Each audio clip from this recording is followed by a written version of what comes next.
daerah. Susunan acara kita pada malam hari ini, yang pertama, pembukaan, kedua, doa, ketiga, pemaparan materi oleh narasumber, keempat, tanya jawab, dan yang kelima, penutup. Baiklah, kita memasuki acara selanjutnya, yaitu doa. Marilah kita berdoa menurut agama dan kepercayaan kita masing-masing. Berdoa dimulai.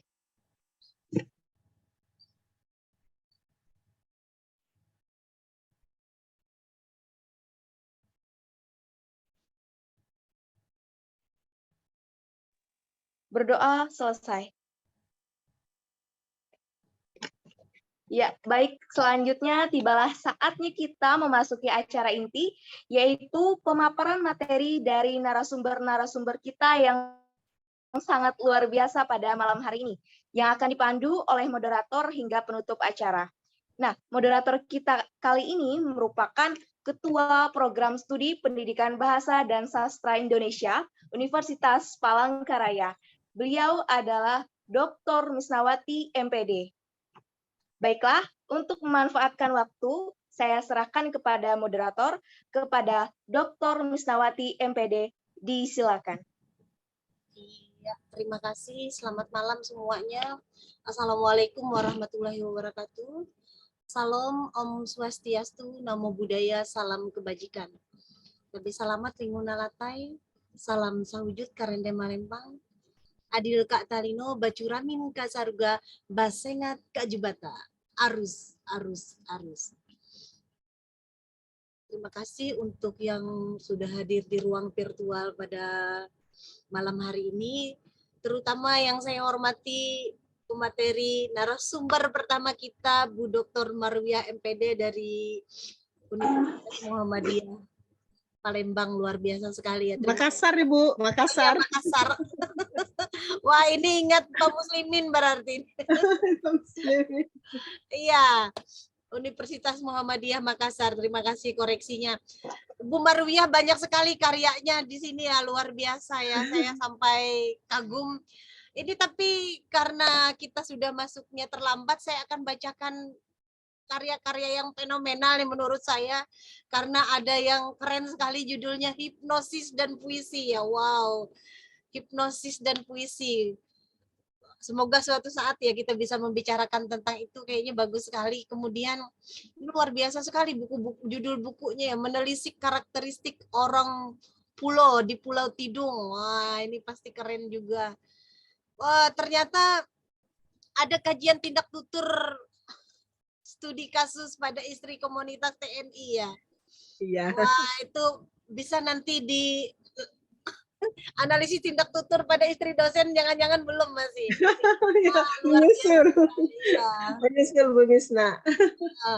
Banyak sekali karya-karya beliau. Nanti kita sambil jalan, sambil berkenalan dengan beliau juga. Beliau ini ahli memang di bidang media pembelajaran. Saya pernah ikut waktu bincang Arif, juga bagus. Barangkali masih ada kaitannya dengan itu Bu ya pada malam hari ini. Iya Bu, masih. Ya, saya persilakan dengan hormat Bu, waktu sepenuhnya kepada Ibu, silakan. Terima kasih sebelumnya Ibu Kaprodi yang sangat-sangat menginspirasi, sangat memberikan peluang-peluang kepada kita semua. Baik. Bismillahirrahmanirrahim. Assalamualaikum warahmatullahi wabarakatuh.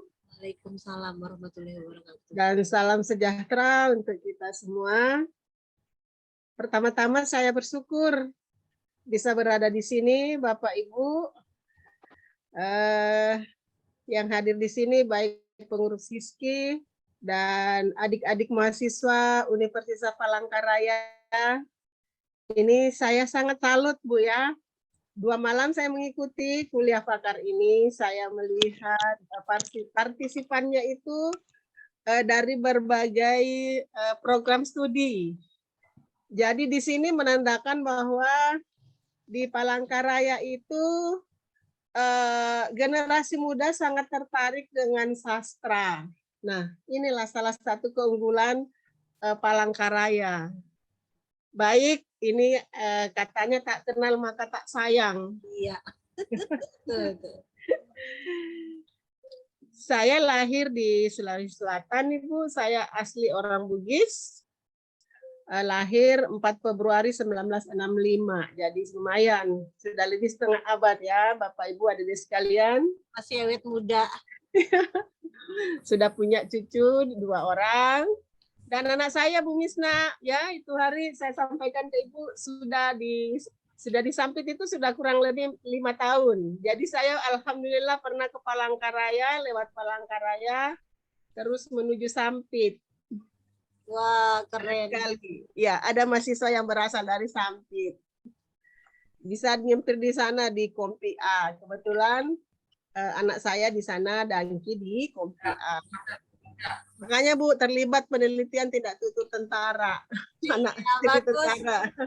Ada hikmahnya berarti. Iya, Ibu. Hikmah yang bagus sekali.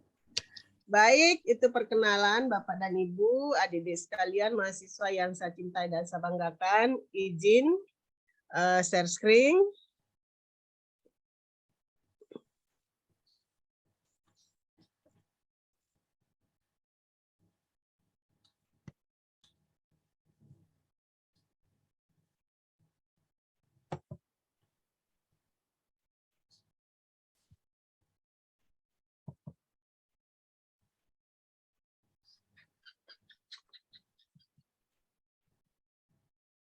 Sudah kelihatan Bapak Ibu?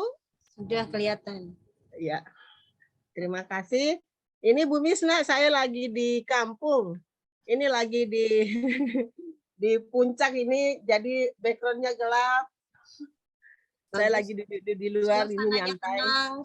Iya, saya enggak di kota. Ini lagi di kampung, maupun mahasiswa masih libur, kegiatan hanya PPG. PPG itu pun PPG daring. Baik, Bapak, Ibu, dan mahasiswa sekalian yang saya cintai dan saya banggakan. Kuliah pakar ini diberi judul Media Pembelajaran Inovatif dalam Pelestarian Sastra Daerah dan Budaya. Ya, kalau saya salah, Bu Misna minta maaf ya. Pas itu, mantap judulnya. Ya, iya. Saya bidangnya adalah bidang pembelajaran ya, pendidikan bahasa dan sastra Indonesia. Jadi kajian-kajian saya itu terkait dengan pengembangan bahan ajar di sekolah SD sampai perguruan tinggi. Jadi memang bidang keahliannya ada di pendidikan. Jadi selalu penelitian-penelitian itu terkait dengan pengembangan model-model pembelajaran. Kalaupun itu tadi yang disebut Ibu Misna itu termasuk penelitian saya yang disertasi yang pertama Bu Misna ya. Saya dokter sosiologi tahun 2011 itu mengkaji itu. Jadi nanti kedua dokter pendidikan bahasa karena basicnya bahasa Indonesia S2 S1 jadi harus mengambil waktu itu S3 pendidikan bahasa Indonesia. Baik, yang pertama kita melihat temanya tentang media inovatif. Ya, media pembelajaran yang inovatif. Nah, kalau berbicara masalah media berarti media pembelajaran inovatif itu berarti kalau kita melihat dari makna inovatif berarti apa ya? Sesuatu yang baru ya. Sesuatu yang baru dibuat sesuatu yang lama itu dibuat menjadi baru ya. Jadi itu mungkin artinya. Jadi guru, calon guru, dosen maupun dosen itu dituntut untuk bagaimana menciptakan media pembelajaran yang inovatif. Tentunya ini tidak asing ya, tidak asing bagi pendidikan di zaman sekarang ya, era digitalnya yang luar biasa, mulai dari 4.0 ya, pembelajaran bagaimana menerapkan pembelajaran abad 21, terus masuk ke society 5.0, terus masuk lagi ke industri 6.0. Jadi ini sangat-sangat luar biasa Bapak Ibu. Nah, oleh karena itu dikaitkan dengan bagaimana pelestarian sastra daerah dan budaya. Saya memang dari awal terkagum-kagum Ibu Misna bahwa di Palangkaraya itu memang pelestarian budayanya itu sangat luar biasa. Dosen-dosen sastra, teman-teman di HISKI saya melihat bahwa di Palangka itu memang kegiatannya sangat full. Jadi saya kagum, Ibu. Saya kagum dibanding dengan kegiatan di Sulawesi Selatan, ya itu pun ada program-programnya jalan, tapi tidak seperti di HISPI Palangkaraya. Komisariat Palangkaraya itu sangat luar biasa apresiasinya terhadap sastra, khususnya sastra-sastra daerah sebagai warisan leluhur kita. Baik, yang pertama berbicara mengenai sastra itu kita menoleh ke belakang ya. Bagaimana sastra itu sebenarnya ya. Seperti yang dikutip oleh Cok Sawitri bahwa di dalam buku Sutasoma itu buku yang sangat-sangat populer ya. Mengenai definisi sastra itu katanya seperti air telaga yang bening, bayang bulan yang sempurna di atasnya. Jadi kalau kemarin kita bagaimana menelisik sastra ya, mengapresiasi, mengeksplor sastra itu, karya sastra itu nilai-nilainya yang sangat kuat.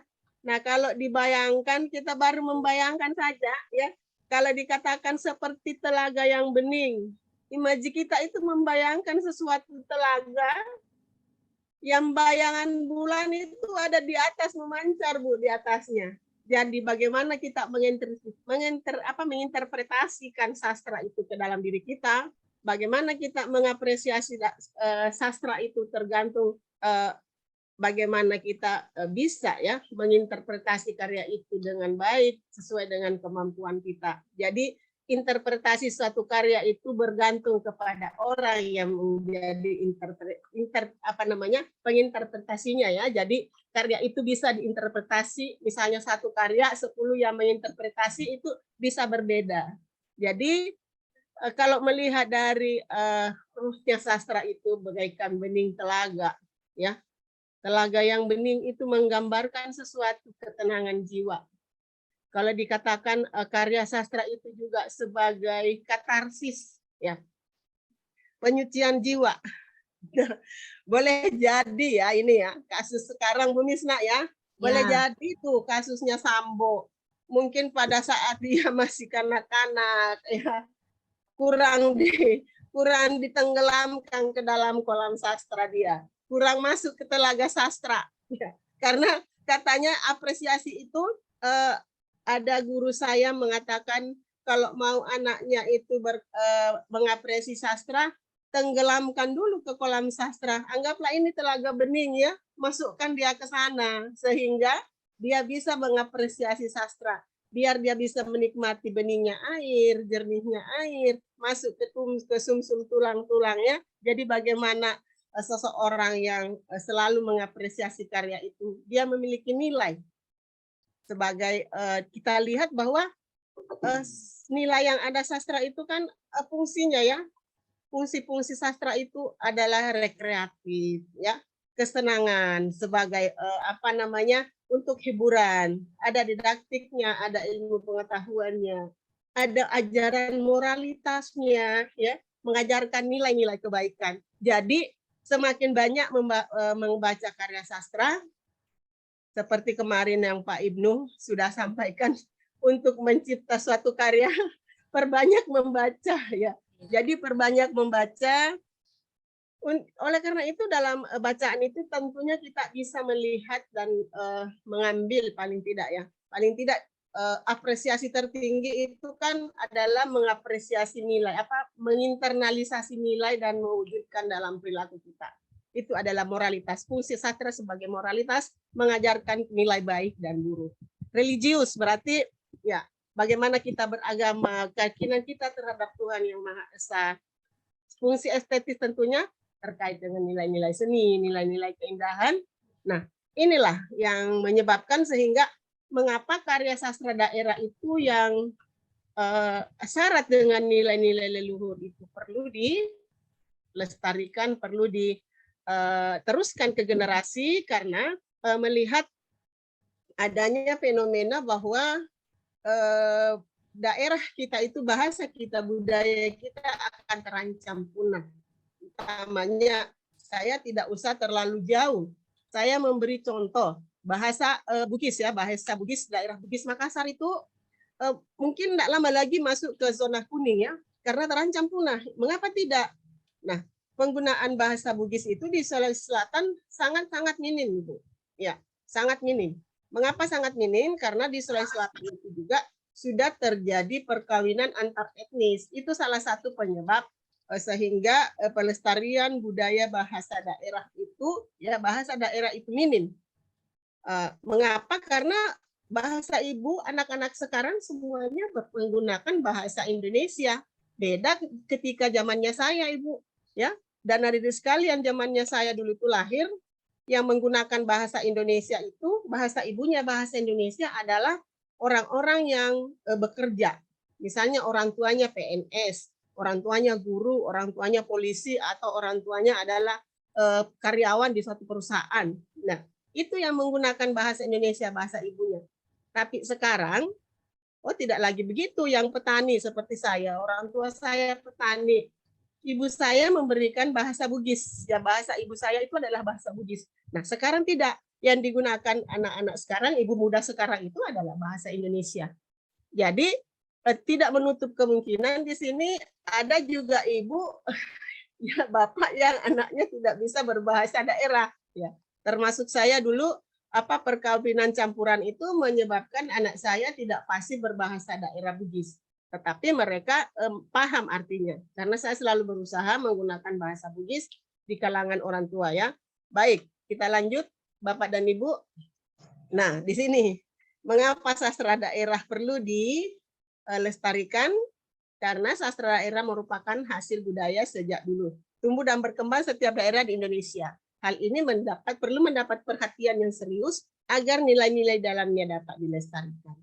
Nah, Bapak Ibu, mengapa dikatakan perlu mendapat perhatian yang serius? Nah, kita melihat saja, saya minta maaf, kita melihat saja kurikulum K13 itu, ya, pembelajaran sastra itu dipangkas, ya.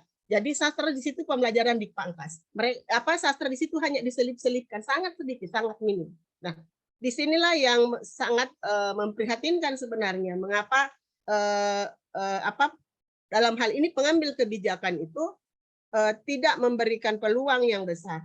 Nah, sekarang kita melihat kurikulum Merdeka, ya, yang di dalamnya itu hanya terdapat capaian-capaian yang juga sangat saya anggap bahwa sangat minim ya, sangat minim. Nah, bagaimana ketika tidak ada usaha yang yang serius dalam menangani pelestarian budaya ini? Nah, di sini saya menampilkan satu cuplikan abstrak, ya, satu cuplikan abstrak dari Pak Habibur Rahman ya. Di sini di Jawa Tengah, ini berbeda dengan Jawa Tengah. Jawa Tengah itu menerbitkan peraturan tentang penggunaan bahasa Jawa. Nah, di sekolah ini jadikan bahasa pengantar. Bahkan dalam seminar-seminar resmi juga digunakan sebagai bahasa pengantar. Nah, jika sikap pemerintah setempat itu sama dengan sikap pemerintah yang ada di daerah lain, saya yakin bahwa sastra dan budaya daerah itu, bahasa daerah itu bisa lestari. Dan saya juga kagum terhadap generasi-generasi anak-anak yang lahir di kalangan masyarakat Jawa, karena itu anak-anaknya Bu, mereka pandai berbahasa Jawa dibandingkan dengan anak-anak yang ada di Bugis Makassar. Saya memberikan contoh di Bugis Makassar. Jadi saya kagum mengapa mereka bisa seperti itu, karena di dalam rumah tangga orang tuanya itu Ibu, walaupun dia seorang pejabat, walaupun dia seorang panglima, di dalam rumah tangga itu dia menggunakan bahasa Jawa. Iya, berbeda dengan masyarakat lain pada umumnya termasuk Bugis Makassar. Nah, kalau Bugis Makassar, kalau misalnya di rumah itu merasa sudah berpendidikan, sudah apa, dia sudah lasih menggunakan bahasa Indonesia, jadi bahasa Bugis itu sudah sudah ditinggalkan. Akhirnya nanti kan lama-kelamaan kalau tidak ada penutur bahasa itu mati. Jadi begitu Bapak Ibu, yang contoh abstrak dari Pak Habibur Rahman ini memberikan motivasi ke kita bahwa di Jawa Tengah itu ada perda yang mengatur tentang penggunaan bahasa Jawa. Baik, di sini mengapa sastra daerah itu terancam?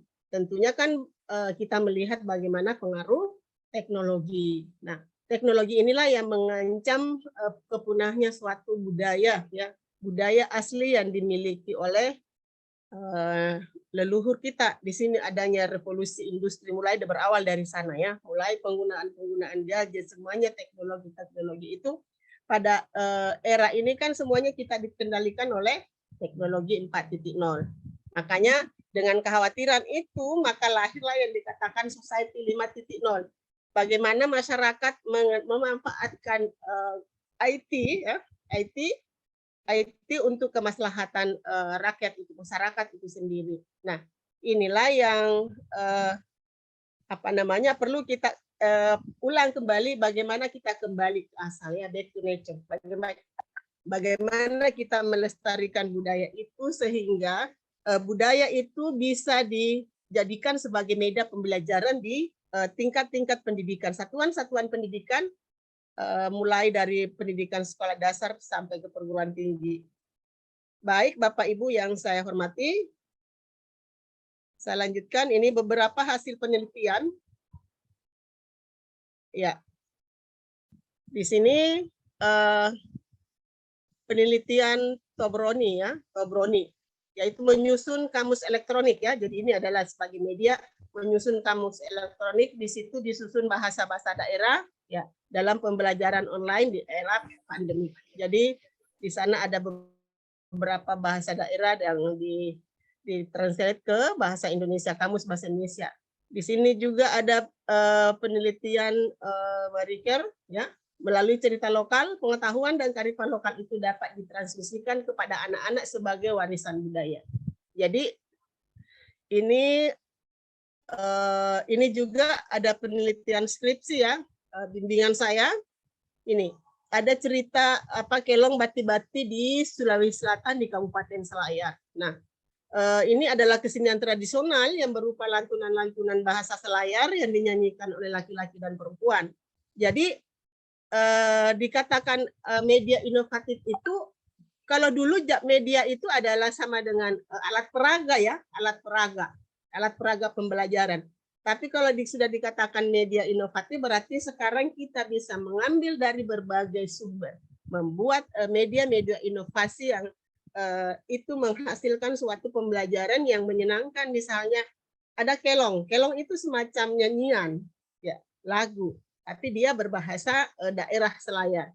Nah, di dalam nyanyian itu berbalas-balasan antara laki-laki dan perempuan. Nah, di sana ada unsur-unsur nilai karakter itu. Di sana antara lain yang ditemukan adalah nilai sosial budaya, ya, nilai saling menghargai dan nilai harmonisasi. Jadi di situ harmonisasi di sana karena lagu ini dinyanyikan tanpa ada teks, Bu. Jadi begitu muncul saja berbalas-balasan.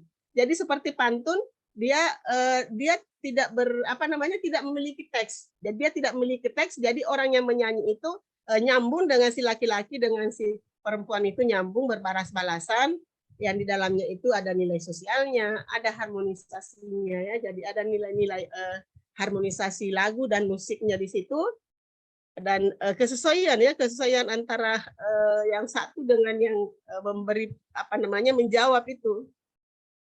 Nah, ini beberapa hasil penelitian yang terkait dengan sastra-sastra daerah. Ini Pulau Tidung yang kemarin yang di Prosidir Hiski ini, Bu Misna, ya. Ada Prosidir Hiski ini yang bersama dengan Bu Siti, Bu Titi Gomol dan Ibu Grace. Ini terus yang kedua adalah juga pengembangan bahan ajar BIPA, ya, yang berbasis budaya. Terus ini ada internalisasi nilai budaya cerita Pangeran Barasa, ya. Jadi ini cerita rakyat juga. Terus internalisasi nilai Sindel, ya. Ini pesan dari Bati-Bati tadi, bukan dari Bati-Bati. Jadi ini saya ingin menampilkan satu contoh. Contoh ini pembelajaran di luar kelas. Ini salah satu mengeksplor lagu Sindeli sebagai media pembelajaran apresiasi puisi. Jadi ini mahasiswanya dia belajar di luar kelas. Ya, nah, ini yang namanya Sindrili. Ya, itu Sindrili itu berbahasa daerah Makassar.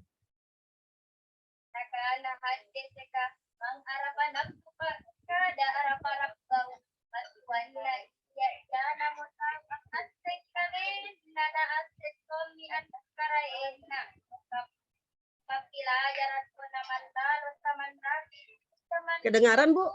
Maaf, Bu Misna. Kedengaran? Ya, sekarang Dengar, Bu. Ternyata karena punya saya masih unmute, tidak terdengar.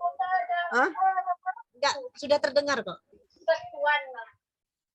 Iya, namo tahu ang asing kalin na. Na asen Tommy ang tukarain na. Artinya itu, Bu, barang siapa yang mengenal dirinya, dia juga akan mengenal Tuhannya. Ya. Jadi ini adalah salah satu media Sindrili yang dijadikan sebagai media pembelajaran untuk meningkatkan kreativitas mahasiswa, bagaimana melestarikan mereka mengetahui Sindrili itu bahwa itu adalah karya leluhur yang perlu dilestarikan. Karena sekarang ini Sindrili itu tidak lagi ditampilkan ya, kecuali hanya di saat-saat ada upacara yang sakral atau ada acara-acara penyambutan pejabat. Kalau zaman dulu itu Sindrili selalu ada di setiap kegiatan-kegiatan ritual-ritual keagamaan maupun acara-acara perkawinan. Nah, ini salah satu kegiatan mahasiswa saya yang waktu itu mata kuliah apresiasi puisi. Ini juga bagian ini, jadi inilah yang saya anggap diinovasi ya, Bu. Karena diinovasi itu kan membuat sesuatu yang baru, tetapi tidak meninggalkan aslinya. Ya, ya, ini maknanya. Ya, jadi baik, itu tadi makna dari apa yang dibacakan tadi itu, Sindrili dari teks aslinya. Sekarang yang lain menerjemahkan. Jadi dalam hal ini misalnya mahasiswa itu ada 32 orang. Ini yang orang Makassar itu sekitar 20 orang, tapi yang berbahasa Bugis, yang fasih berbahasa Makassar, bayangkan Bapak Ibu mahasiswa sekalian hanya 3 orang. Nah, itu hanya 3 orang yang bisa berbahasa Makassar, padahal mereka adalah etnis Bugis Makassar. Jadi memang memprihatinkan. Nah, inilah perlunya bagaimana sastra daerah itu ditransformasi, dieksplor, ya, diinovasi menjadi suatu media yang menarik sehingga penikmat-penikmat karya itu menjadi tertarik. Nah, biasanya orang tidak tertarik kalau kita tidak paham. Ya, kita tidak paham apa yang dia ucapkan. Seperti misalnya, saya menonton wayang, ya. Saya tidak paham apa yang di bahasa Jawa kromo yang di wayang itu. Jadi kadang kita tidak tertarik karena kita tidak paham. Oleh karena itu, mari kita melestarikan minimal budaya kita yang ada di daerah kita. Jadi itu paling dekat dulu. Ini di budaya kita yang kita lestarikan, budaya karya-karya yang masih bersifat original itu bisa diinovasi. Bukan berarti kita melangkai penciptanya, tetapi memang kalau penciptanya masih hidup, memang perlu beri izin atau kita mohon izin. Kalau karyanya ini bisa dibuat, diinovasi menjadi suatu media sehingga ini bisa lebih menarik untuk dinikmati. Ya. Ini adalah salah satu budaya Angaru. Angaru itu dikenal di Bugis Makassar juga. Ini yang latarnya ini, Bapak Ibu, ini adalah Balak Lompoa ya. Jadi rumah Raja Sultan Hasanuddin dulu. Ini Balak Lompoa, rumah kerajaan dua. Ini Angaru ini biasa dilakukan saat upacara juga penjemputan. Nah, di sini ada nilai-nilai sumpah ya, nilai-nilai kesetiaan. Jadi Angaru itu isinya ada nilai-nilai kesetiaan, sumpah dan janji terhadap pemerintah. Jadi dia rela mati menjunjung pemerintah, nama baik pemerintah ya. Jadi ini salah satu contoh. Nah, di sini ada juga beberapa tradisi budaya, ya seperti Anggaru ini saya sertakan linknya ada di sini, ada bakti-baktinya. Ini izin kalau mau dengar Bapak Ibu.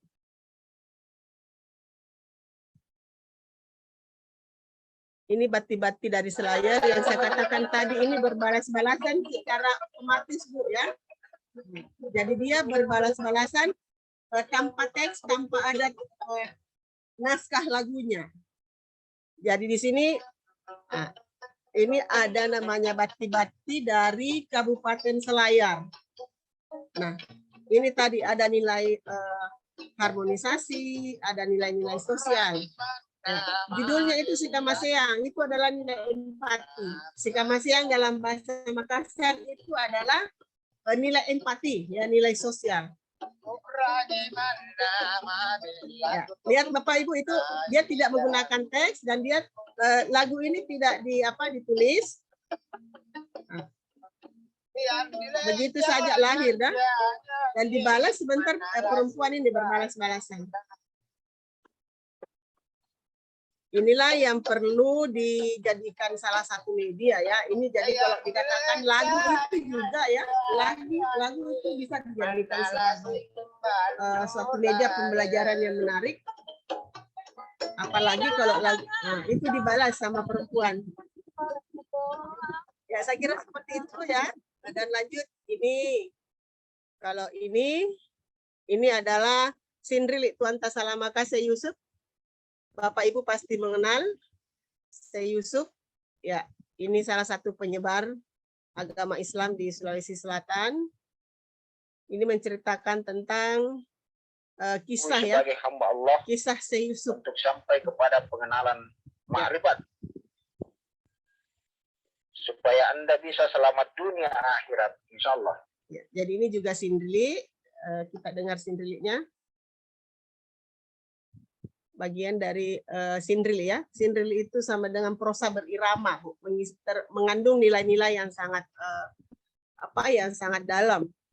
Ya di sini ini juga rupan dari Allah maka. Ya, jadi itu ada pesan-pesan keagamaan. Ikat besikam mata wan bajayai an riwayat natuan tabarang kamai panani ampan nulun natuan tarili nosiagan.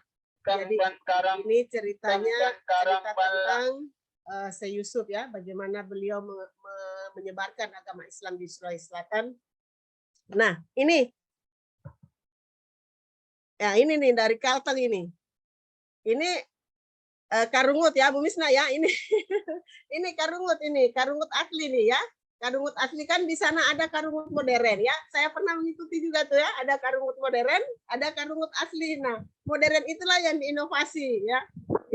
Yang ditransformasi dari asli ke modern sehingga penikmatnya itu menghiburnya itu lebih dinikmati ya, sehingga orang senang. Nah, itulah yang dimaksud dengan inovasi. Jadi itu yang perlu diinovasi seandainya karungut asli itu sangat sulit, misalnya sulit dipaham oleh generasi muda.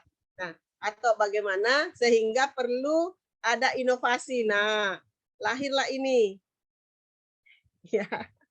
Nah, lahirlah ini ya. Ini Salundik Nula ini karungut tanda modern ya. Jadi di sini sudah modern, dia sudah pakai musik-musik ya kan Bu Gisna ya, begitu ya. Jadi dia sudah pakai musik yang modern. Jadi inilah yang namanya inovasi itu dari asli ke yang diinovasi menjadi kreatif, sesuatu yang baru, tapi tidak menghilangkan aslinya. Saya kira untuk perbincangan malam hari ini dari saya kira cukup Bu Misna selaku moderator. Salam budaya, terima kasih. Saya ingin memberikan sebuah pantun, menutup dengan satu pantun. Iya, jalan-jalan ke Tanah Daeng. Jangan lupa pisang epeknya. Jalan-jalan ke Tanah Daya. Jangan lupa ikan asinnya. Cakep nanti. Assalamualaikum warahmatullahi wabarakatuh dan selamat malam. Iya, saya ingat kalau biasanya saya izin ketika salam budaya itu pasti lestari budayaku, begitu ya. Kalau isi salam sastra. Salam sisa karya apa? Jaya berkarya. Iya. Salam Hizki, jaya berkarya. Jaya Salam berkarya. sastra, indah bermakna. Indah Tapi bermakna. kalau kebanyakan menyampaikan yel-yel karena dosen memang terlalu banyak organisasinya kadang-kadang. Karena apalagi sekarang untuk ini ya harus wajib yang asosiasi. Baik, terima kasih Bu Marwia. Ini sepertinya juga Ibu, terima kasih sudah lumayan sama-sama. nih yang bertanya di kolom chat, tapi tahan dulu ya. Ini sepertinya tidak sabar, biasanya banyak berjejer tuh yang raise hand. Tapi ini Ya, Ibu. kita ada Mahasiswanya punya, Ibu ini antusias dan apresiatif sekali. Saya iya, bangga. Iya. ya Mahasiswa ada, lain ini banyak yang tidur. Sudah banyak iya, tidur, iya, Bu. Mahasiswanya Ibu ini masih mau belajar, masih mau mendengarkan. iya. Makanya mereka layak mendapat nilai A nanti. Iya, Ibu. Amin. Ini. Saya yakin ini sudah dijanjikan ini. Iya.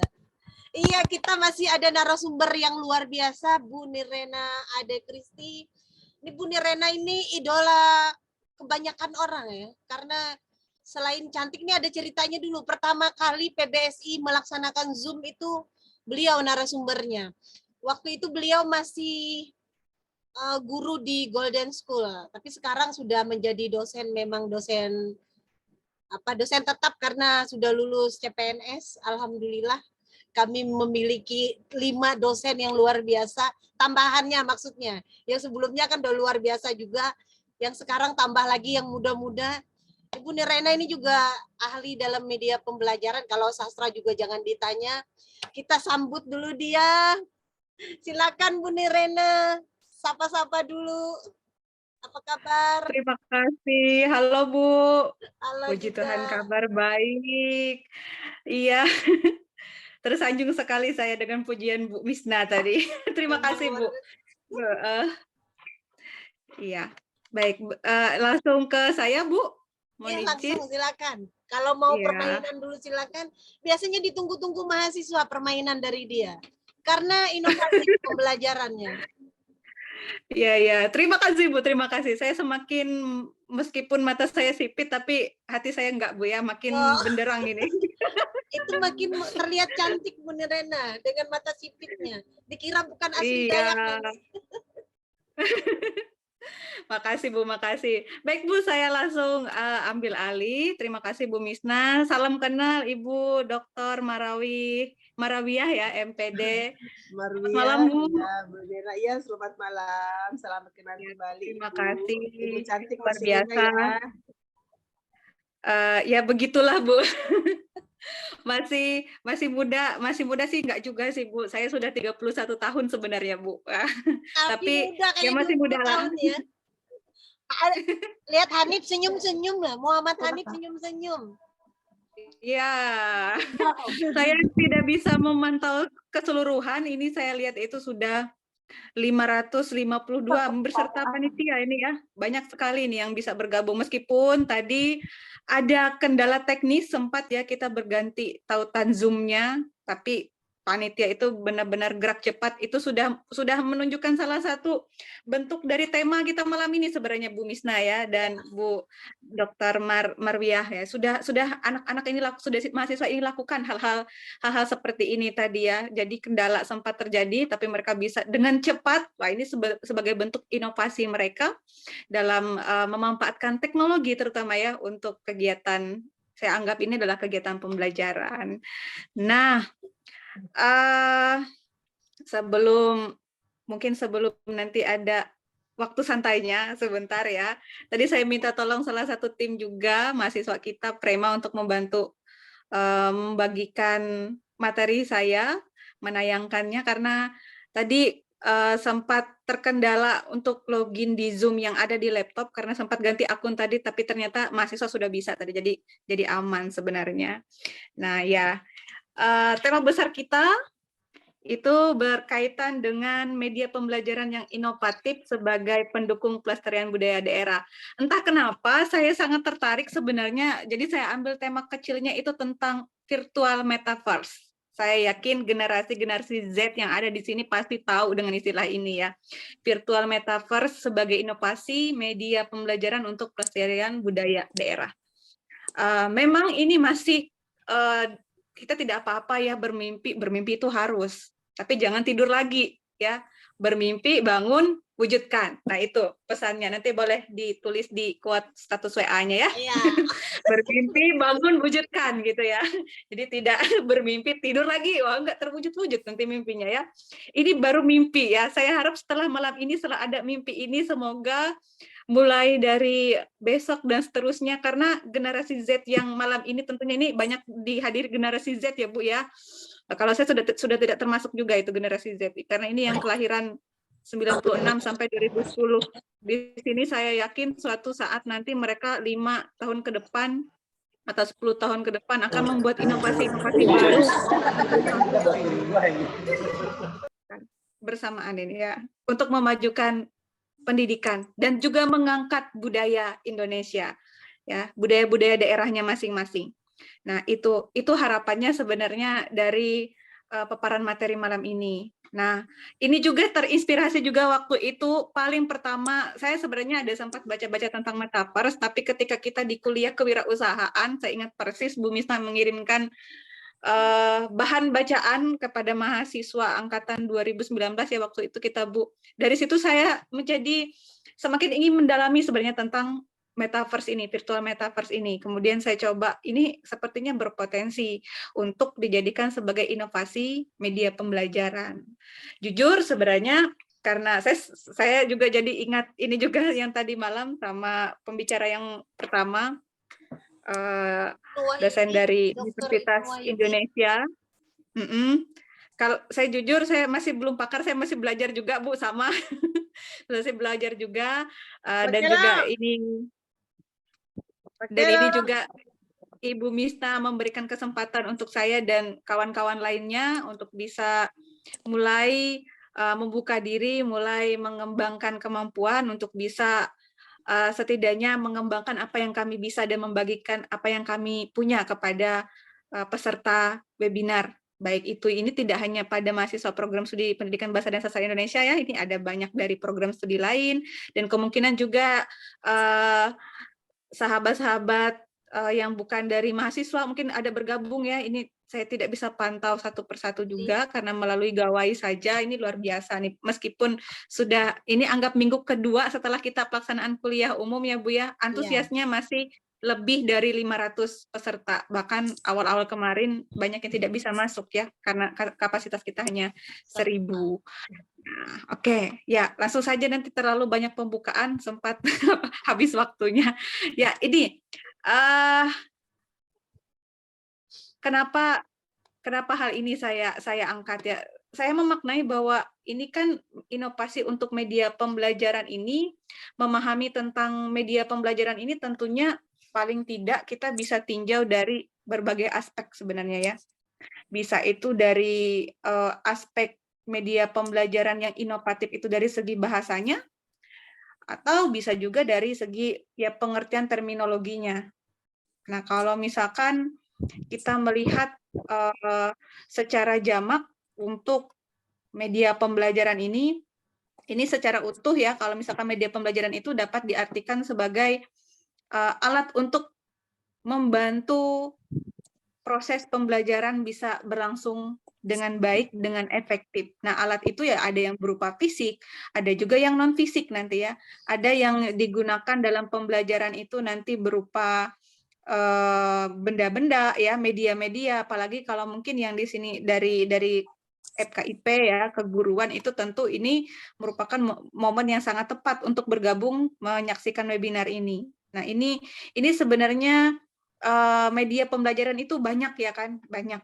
Nah, kalau misalkan media pembelajaran itu ada yang media pembelajaran yang berbasis elektronik ya, misalkan seperti televisi itu kan yang sehari-hari digunakan. Kalau kalian misalkan menggunakan internet untuk menonton YouTube, termasuk salah satu media pembelajaran yang bisa dimanfaatkan juga. Nah, sudah termasuk inovasi juga itu sebenarnya ya. Kemudian ada media pembelajaran yang berbasis cetak, mungkin yang memanfaatkan koran atau poster yang sudah dicetak, itu termasuk media pembelajaran juga. Nah, yang sekarang ini yang saya fokuskan itu ke yang berbasis digitalnya, yaitu virtual metaverse-nya. ya, virtual metaverse di sini. Boleh ini belum geser-geser slide-nya. Boleh geser-geser dulu. Nah, jadi saya mau membuat kita berpikir bersama di slide di Salindia kedua ini ya. Sepertinya belum bergeser, Prema. Macet mungkin ya. Di Salindia kedua ini mau mengajak semuanya berpikir begitu ya dengan impian kita malam ini. Ya, saya klaim ini adalah impian kita sama-sama. Mungkinkah sebenarnya dengan inovasi metaverse ini mungkinkah bisa dijadikan sebagai media pembelajaran di masa depan?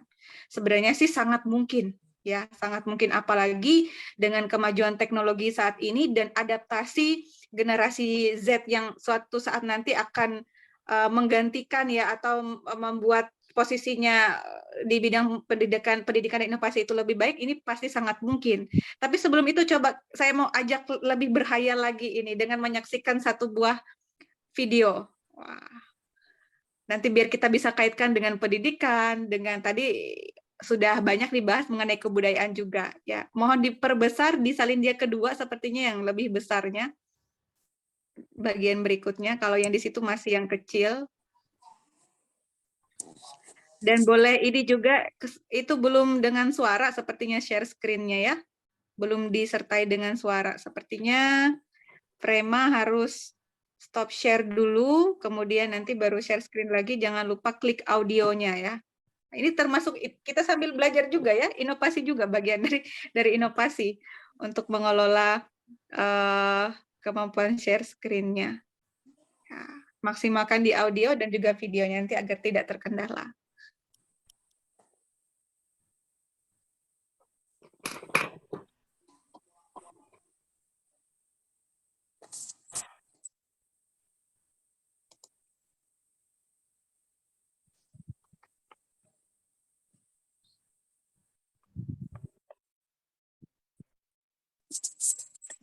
Aman? Rema, masih bisa?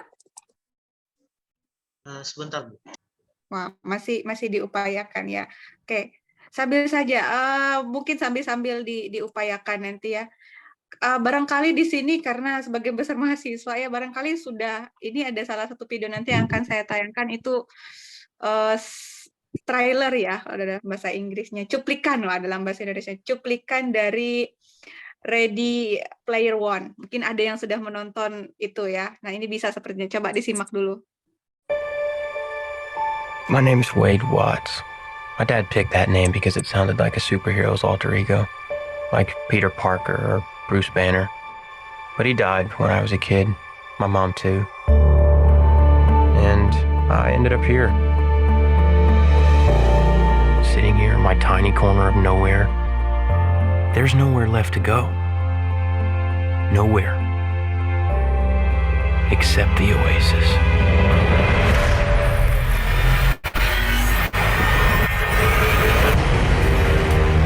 A whole virtual universe.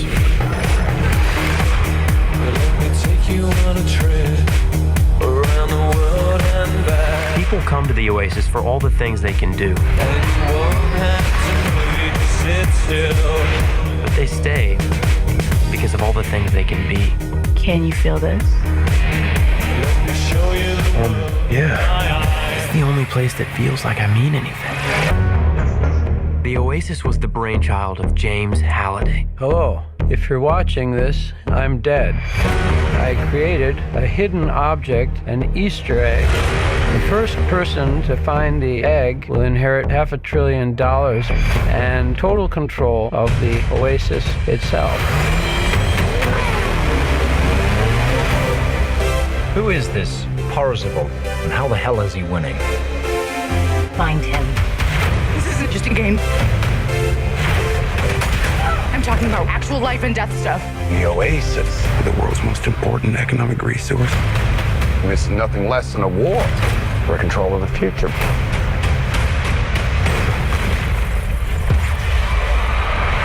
Welcome to the rebellion, Wade.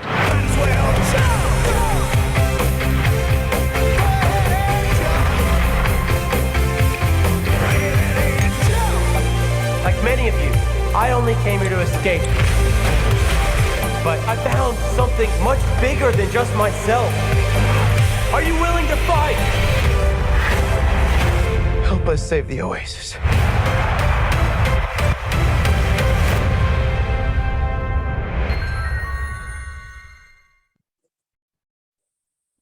Oke, ya itu dia. Tadi ya mungkin kalau misalkan nonton di bioskop mungkin sensasinya lebih lagi ya. Saya yakin di sini pasti sudah ada yang menonton cuplikan video itu tadi ya. Sekilas saja bercerita tentang sebenarnya banyak lagi yang lain ya untuk sebagai contoh-contoh kita melihat bagaimana sebenarnya metaverse ini mulai muncul ya. Sebenarnya sudah dari lama sebelum pendiri dari Facebook saja ya. Siapa pendiri Facebook? Ayo, mahasiswa siapa? Ngantuk nih mahasiswa ini. Siapa? Iya, betul. Ya, betul. Terima kasih. Sebelum ada digadang-gadangkan oleh Mark ya sebagai pendiri dari Facebook itu, isu-isu mengenai adanya metaverse ini sudah mulai ada ya. Bahkan ketika pada masa pandemi ya kita berusaha untuk membuat suatu aktivitas pembelajaran yang inovatif ya. Sebenarnya sudah mulai muncul. Ini memang bukan berkaitan dengan bahasa atau budaya ya, salah satu rekan juga dari program studi pendidikan kimia sudah memanfaatkan media metaverse ini, tapi dia menggunakan VR ya untuk pelaksanaan pembelajaran di kelas di program studi kimia di Universitas Palangkaraya juga membuat sebuah lab berbasis VR metaverse juga itu. Jadi konteksnya ya memang ini membutuhkan biaya yang besar ya, tapi kalau misalkan kita sungguh-sungguh pasti akan ada jalannya nanti ya. Nanti bagaimana caranya agar budaya kita bisa masuk ke dalam metaverse ya. Nah, oke, hal seperti itu ya. Jadi saya mengatakan itu sangat mungkin. Saya percaya diri dulu ini. Sebentar. Terlalu banyak notifikasi yang muncul di gawai saya ya. Sangat mungkin bahwa virtual metaverse ini dijadikan sebagai media pembelajaran di masa depan. Tidak hanya untuk mengoptimalkan akademik dari pembelajaran itu, tetapi juga bahkan bisa mengangkat budaya-budaya yang ada di Indonesia. Lanjut ke salindia berikutnya, mungkin agak dilewatkan saja karena banyak salindia yang kosong. Oke. Di salindia 5 kalau bisa ya, ini masih bagian awal saja. Kita coba dulu untuk memahami biar nanti di mana masuk budayanya di bagian virtual metaverse ini. Boleh lanjut? Oke. Nah, ini sudah mungkin ada sedikit gambar-gambar di sana memberikan bayangan untuk kita ya. Nah, kalau misalkan bercerita terlebih dahulu tentang metaverse ini merupakan dunia virtual ya, dunia virtual yang sekaligus kalau tadi kita katakan menjadi proyek besarnya Mark Zuckerberg sebagai CEO dari Facebook ya. Kini dia sudah mengganti platform dari Facebook itu dengan menggunakan Meta ya, platform Meta. Jadi sekarang sudah lebih dikenal lagi dengan platform Meta di Facebook, kemudian WhatsApp juga kita lihat ya kalau misalkan baru login itu langsung muncul tulisan Meta. Nah, ide metaverse ini diinisiasi oleh Mark Zuckerberg. Susah nyebutnya ya karena bukan orang barat atau orang Inggris ya. Ini menjadi pertama kali muncul novel-novel fiksi ya. Kalau ada membaca novel fiksi karyanya Neil Stephenson yang judulnya Snow Crash, itu novel-novel lama ya, jadi terinspirasi dari itu ya, di tahun 1992, 1 tahun setelah saya lahir itu ya. Jadi muncullah dari novel fiksi itulah kemudian terinspirasi untuk mengadakan atau membuat suatu dunia yang virtual ya, dunia yang virtual. Wah, ini luar biasa sebenarnya kalau bisa diterapkan. Nah, dari metaverse ini sendiri mungkin masih belum Mas Prema, sebentar. Masih di halaman sebelumnya. Ya. Nanti di sini akan saya bahas juga ya. Dunia metaverse ini sendiri berada pada tahap pengembangan kalau pada saat ini ya, masih berada pada tahap pengembangan, dan pengembangan itu pun dilakukan oleh berbagai organisasi, oleh berbagai pihak. Nah, kalau misalkan kita melihat mengenai metaverse ini sendiri, karena saya yakin generasi muda itu ya, generasi muda anak-anak mahasiswa-mahasiswa baru ya yang kelahiran generasi Z ini sudah sangat familiar karena apa? Mereka sudah tidak asing lagi dengan games-games virtual. Ya meskipun masih yang sederhana ya. Yang sederhana mungkin tidak harus memanfaatkan kacamata VR-nya seperti yang hobinya main Mobile Legends ya, yang hobinya main PUBG. Wah, itu pernah terbayangkan tidak untuk menciptakan juga permainan seperti itu, tapi berbasis kearifan lokal, berbasis budaya. Di sini kira-kira ada mahasiswa dari program studi teknik informatika tidak ya di sini ya? Belum ada ya? Atau dari teknologi pendidikan? Oh, belum bisa bergabung sepertinya. Bahasa Inggris ada. Oh, bahasa Inggris ada. Bahasa Inggris ada. Nah, ini sebenarnya ya mereka berteman juga pasti Bu dengan yang teknologi pendidikan dan juga teknik informatika. Nanti bisalah dikolaborasikan nanti untuk menciptakan metaverse permainan yang berbasis kearifan lokal. Wah, itu ya. Nah, itu kalau misalkan nanti secara definitif yang lebih luas lagi, teman-teman mahasiswa nanti boleh baca-baca lagi, ada banyak referensi di Mbah Google untuk memberikan batasan pengertian mengenai metaverse ini. Yang pastinya kita memahami bahwa ini ada dunia virtual yang bisa digunakan sebagai media pembelajaran yang inovatif di masa 6.0 ini ya. Sekarang sudah menyongsong 6.0. Itu yang pertama. Kemudian kaitannya apa dengan generasi Z? Karena hari ini banyak generasi Z yang hadir ya. Boleh lanjut salin dia berikutnya ya. Nah, ini kalau misalkan melihat penelitian saya ambil ya dari foto yang disajikan pada media Indonesia ya. Media Indonesia itu mereka memberikan gambaran tentang bagaimana sih kedudukan metaverse ini sehingga ini digemari oleh kaum milenial ya, kaum generasi Z. Nah, bisa dilihat di situ, saya masih perbesar dulu ya. Yang pertama itu kalau dari presentasenya ya, generasi Z, para milenial ini menggemari games berbasis virtual ini ya awalnya itu 11,83%. Namun karena seiring dengan perkembangan zaman, saya rasa mungkin di masa-masa pandemi itu semakin besar ya, semakin besar intensitas bermain games yang dilakukan para milenial ya. Saat-saat masa-masa pandemi sekarang sudah masa transisi mungkin agak berkurang karena sudah mulai dilakukan sekolah secara luring. Nah, jadi waktu bermain gamesnya sudah mulai dikurangi ya, tidak maksimal seperti dulu. Nah, data-data ini menunjukkan ketertarikan para milenial itu terhadap teknologi yang bisa sebenarnya menjadi peluang untuk para lembaga di pendidikan itu mulai untuk mempertimbangkan untuk bisa sedikit demi sedikit memanfaatkan teknologi. Ya secara sederhana sih mungkin di kelasnya seperti pembuatan video, tapi pembuatan video itu pun dengan menggunakan kacamata virtual. Saya juga pernah karena ada terlibat proyek dengan salah satu teman juga tadi yang dari prodi kimia itu ya. Hanya video yang sederhana saja, animasi, tetapi seolah-olah kita berada di dalam video animasi itu dalam sebuah lab dengan menggunakan kacamata virtual ini. Ya, ini salah satu mungkin inovasi yang sudah mulai dikembangkan. Nah, terus salin dia berikutnya, boleh dilanjutkan.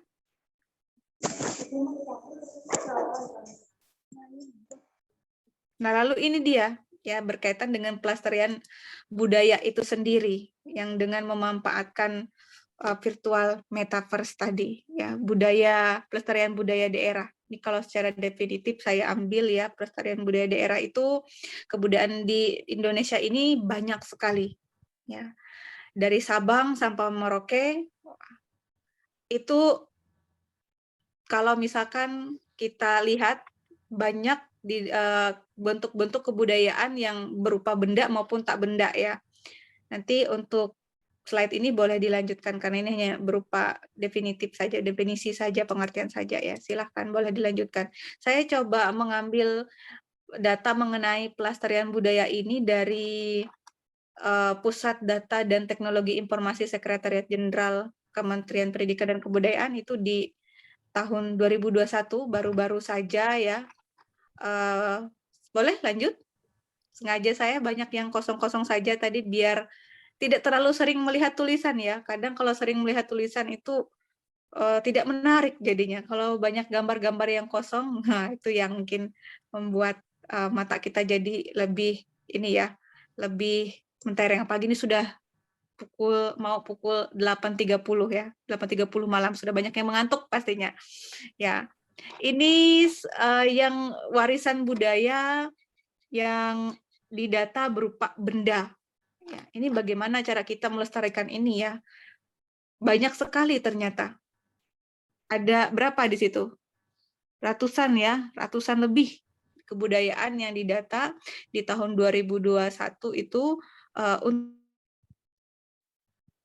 dari yang barisan berupa benda ya dan juga yang tak benda. Kalau berupa benda di sini kan ada ya cagar budaya ya, dan biasanya lebih banyak itu sudah diletakkan di tempat yang aman, dalam artian itu sudah ditaruh atau dipajang di museum-museum. Nah, di sini pun juga ada ya warisan-warisan budaya benda yang bisa dikunjungi, bisa dilihat oleh teman-teman mahasiswa semua di Museum Balanga ya di Kota Palangkaraya. Nah, keberadaan warisan budaya ini tentunya kalau hanya disimpan ya tidak dipublikasikan ya hanya kita-kita saja yang tahu. Ya, orang luar tidak akan pernah tahu. Nah, bagaimana caranya? Bisa kita libatkan dengan mengadopsinya atau memasukkannya ke dalam media pembelajaran kita.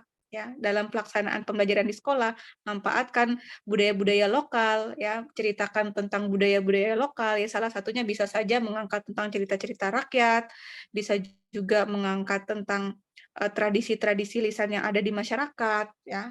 Dalam hal ini nanti bisa membuat atau membangun budaya-budaya kita. Ya. Kalau memanfaatkan teknologi bagaimana? Tadi virtual metaverse, tapi nanti yang bagian itu saya coba ke bagian belakang-belakangnya lagi ya, biar jangan terlalu cepat nanti masuk ke bagian budayanya dengan virtual metaverse-nya. Lalu ada juga di slide berikutnya ya, juga di data ada ratusan kebudayaan yang berupa non benda ya, apa saja, banyak ya, banyak sekali ini, dari yang maestro, kemudian kesenian ya, kesenian banyak ya, lagu-lagu daerah kita di Kalimantan Tengah juga termasuk kebudayaan ya. Nah, kemudian film juga ya, sekarang sudah mulai banyak, biasanya mengangkat suatu rakyat daerah ya untuk dijadikan sebuah film, itu menjadi suatu inovasi juga untuk pembelajaran. Tidak terbatas hanya pada film, melakukan pementasan drama dengan mengangkat cerita-cerita rakyat lokal, ya ini sudah mulai dilakukan terutama oleh para seniman-seniman yang ada di Kalimantan Tengah ya. Sudah mulai banyak yang menulis naskah-naskah drama dengan menceritakan berbagai kearifan lokal kebudayaan Kalimantan Tengah ya, tokoh-tokoh pejuang yang ada di Kalimantan Tengah. Itu salah satu bentuk inovasi juga yang dilakukan oleh para penggerak kebudayaan yang ada di Kalimantan Tengah. Oke, boleh dilanjutkan lagi Mas Prema.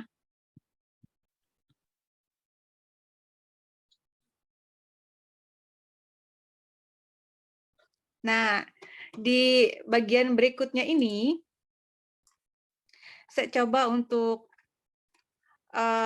berbagi ya dengan semuanya, bahwa sebenarnya kalau dari tadi saya berbicara tentang virtual metaverse ini sebenarnya sudah ada atau belum sih Bu orang yang mengangkat ini? Sebenarnya sudah, dan ini salah satu bentuk virtual metaverse yang bisa dikatakan sebagai salah satu bentuk inovasi pembelajaran, meskipun masih dalam bentuk games ya.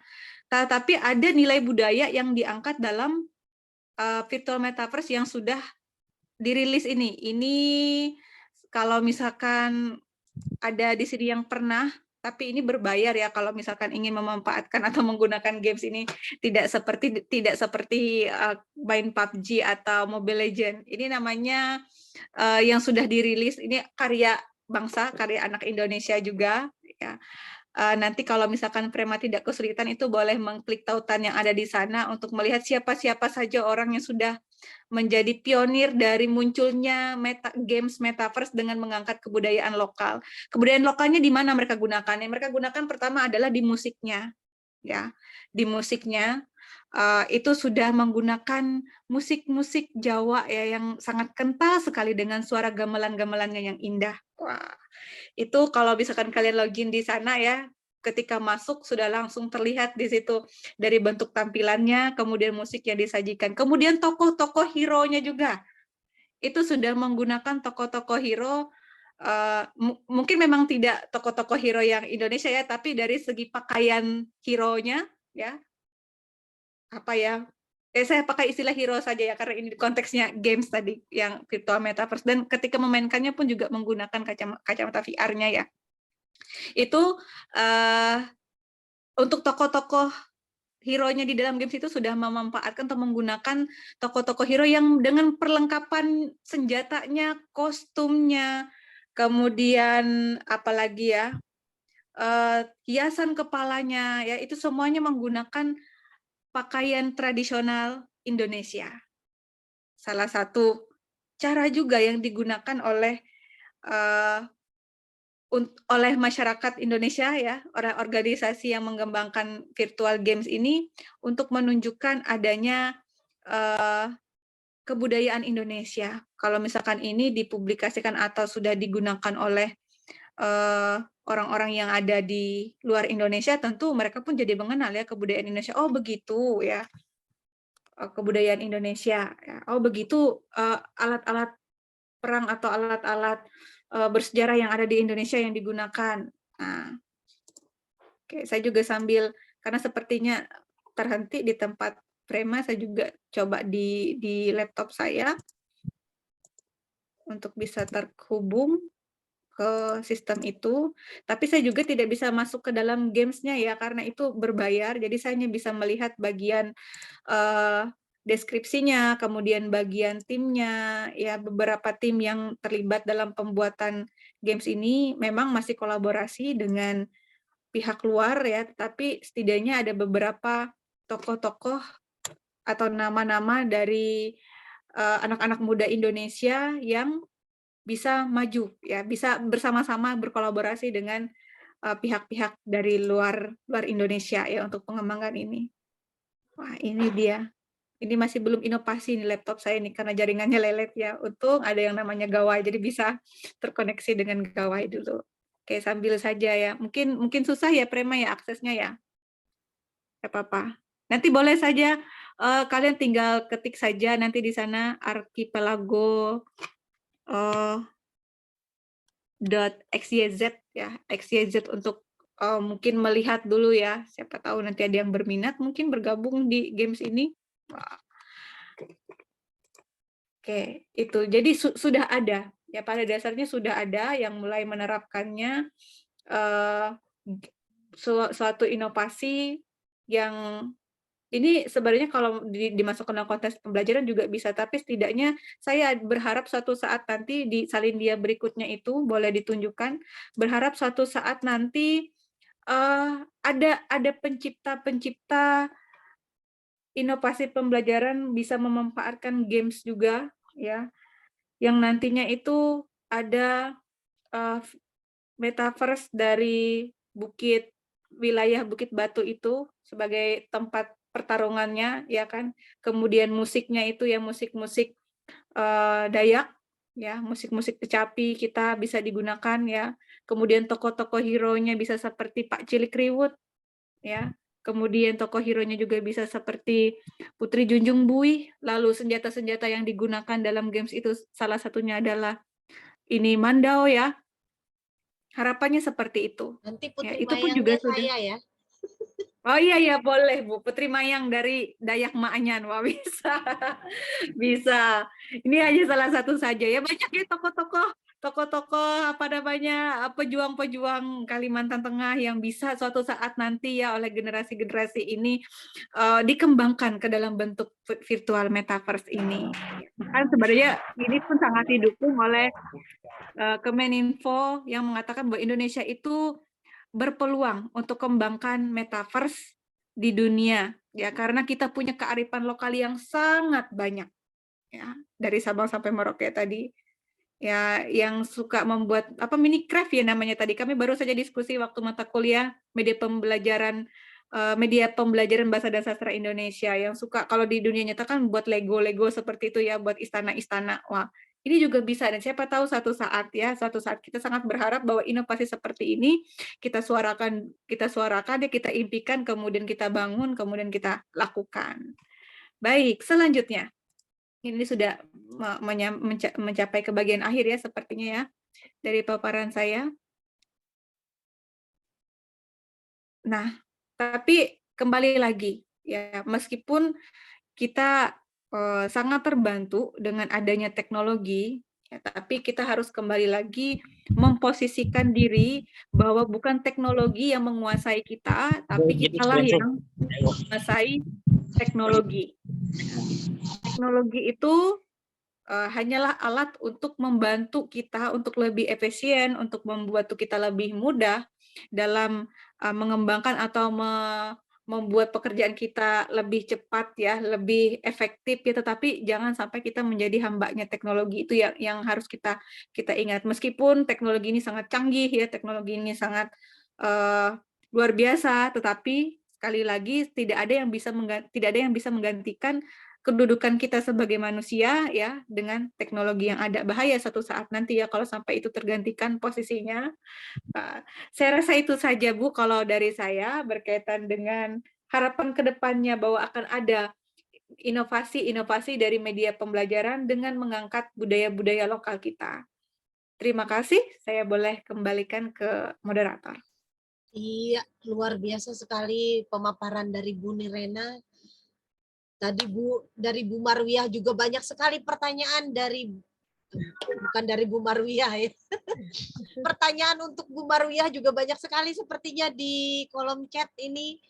Ini juga sepertinya karena baru selesai Bu Nirena memaparkan juga lumayan pertanyaan untuk Bu Nirena. Tapi saya beri kesempatan yang mau raise hand duluan, silakan. Sudah banyak. Saya beri kesempatan dari PPKN dulu ya, karena sepertinya tadi malam kalau Herianto sudah ada. Oh iya, PPKN. Wah, mereka memang langganan setiap malam ya. Tidak apa-apa, PPKN dulu ya. Silakan. Oh, terlempar. Bentar, saya cari. Karena saya terlanjur mengucapkan PPKN tadi. Silakan Julius Talembanua. Oh, namanya keren ya.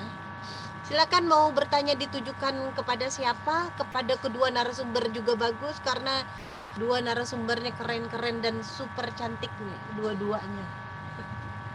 Mantap. Menambah webinar makin semarak. Silakan Julius dulu. Baik Bu, terima kasih sebelumnya telah memberikan kesempatan dan waktu untuk bertanya. Izin sebelumnya, perkenalkan nama saya Julius Talembanua dengan NIM 213010204003, Fakultas FKIP, Program Studi PPKN. Saya izin bertanya kepada Ibu pemateri ke-1 tentang topik yang kita bahas pada malam ini tentang media pembelajaran yang inovatif sebagai pendukung pelestarian bahasa daerah. Yang saya tanya tentang pembahasan pemateri pertama tadi yang dibawakan oleh Ibu, yaitu apa yang harus dilakukan supaya keragaman adat istiadat tetap terjaga dengan baik sebagai kekayaan budaya bangsa. Sekian dan terima kasih Bu. Baik, kayaknya langsung ditanggapi saja Bu ya, biar tidak lupa. Satu langsung tanggapi. Jadi pertanyaannya apa yang harus dilakukan supaya keragaman budaya daerah ini makin tetap lestari dan terjaga, begitu, kurang lebih begitu pertanyaan. Ya, terima kasih Bu Misna selaku moderator. Oh ya, siapa nih Dek Julius Telaumbanua, ya nama yang keren. Ini sepertinya nama terdapat kearifan lokal. Iya. Ya, ini generasi yang sangat peduli ya. Generasi yang sangat peduli. Mengapa saya katakan peduli? Berarti dia ingin tahu bagaimana caranya melestarikan keragaman budaya yang ada di Nusantara. Ya, caranya yang pertama Dek Julius, cintai dulu ya, suka dulu ya. Ya kan? Suka dulu dengan karya sastra daerah, suka dulu dengan bahasa daerah, suka dulu dengan kearifan-kearifan lokal. Ya, itu cara yang pertama, suka dulu pasti. Kalau saya itu suka dulu, ya.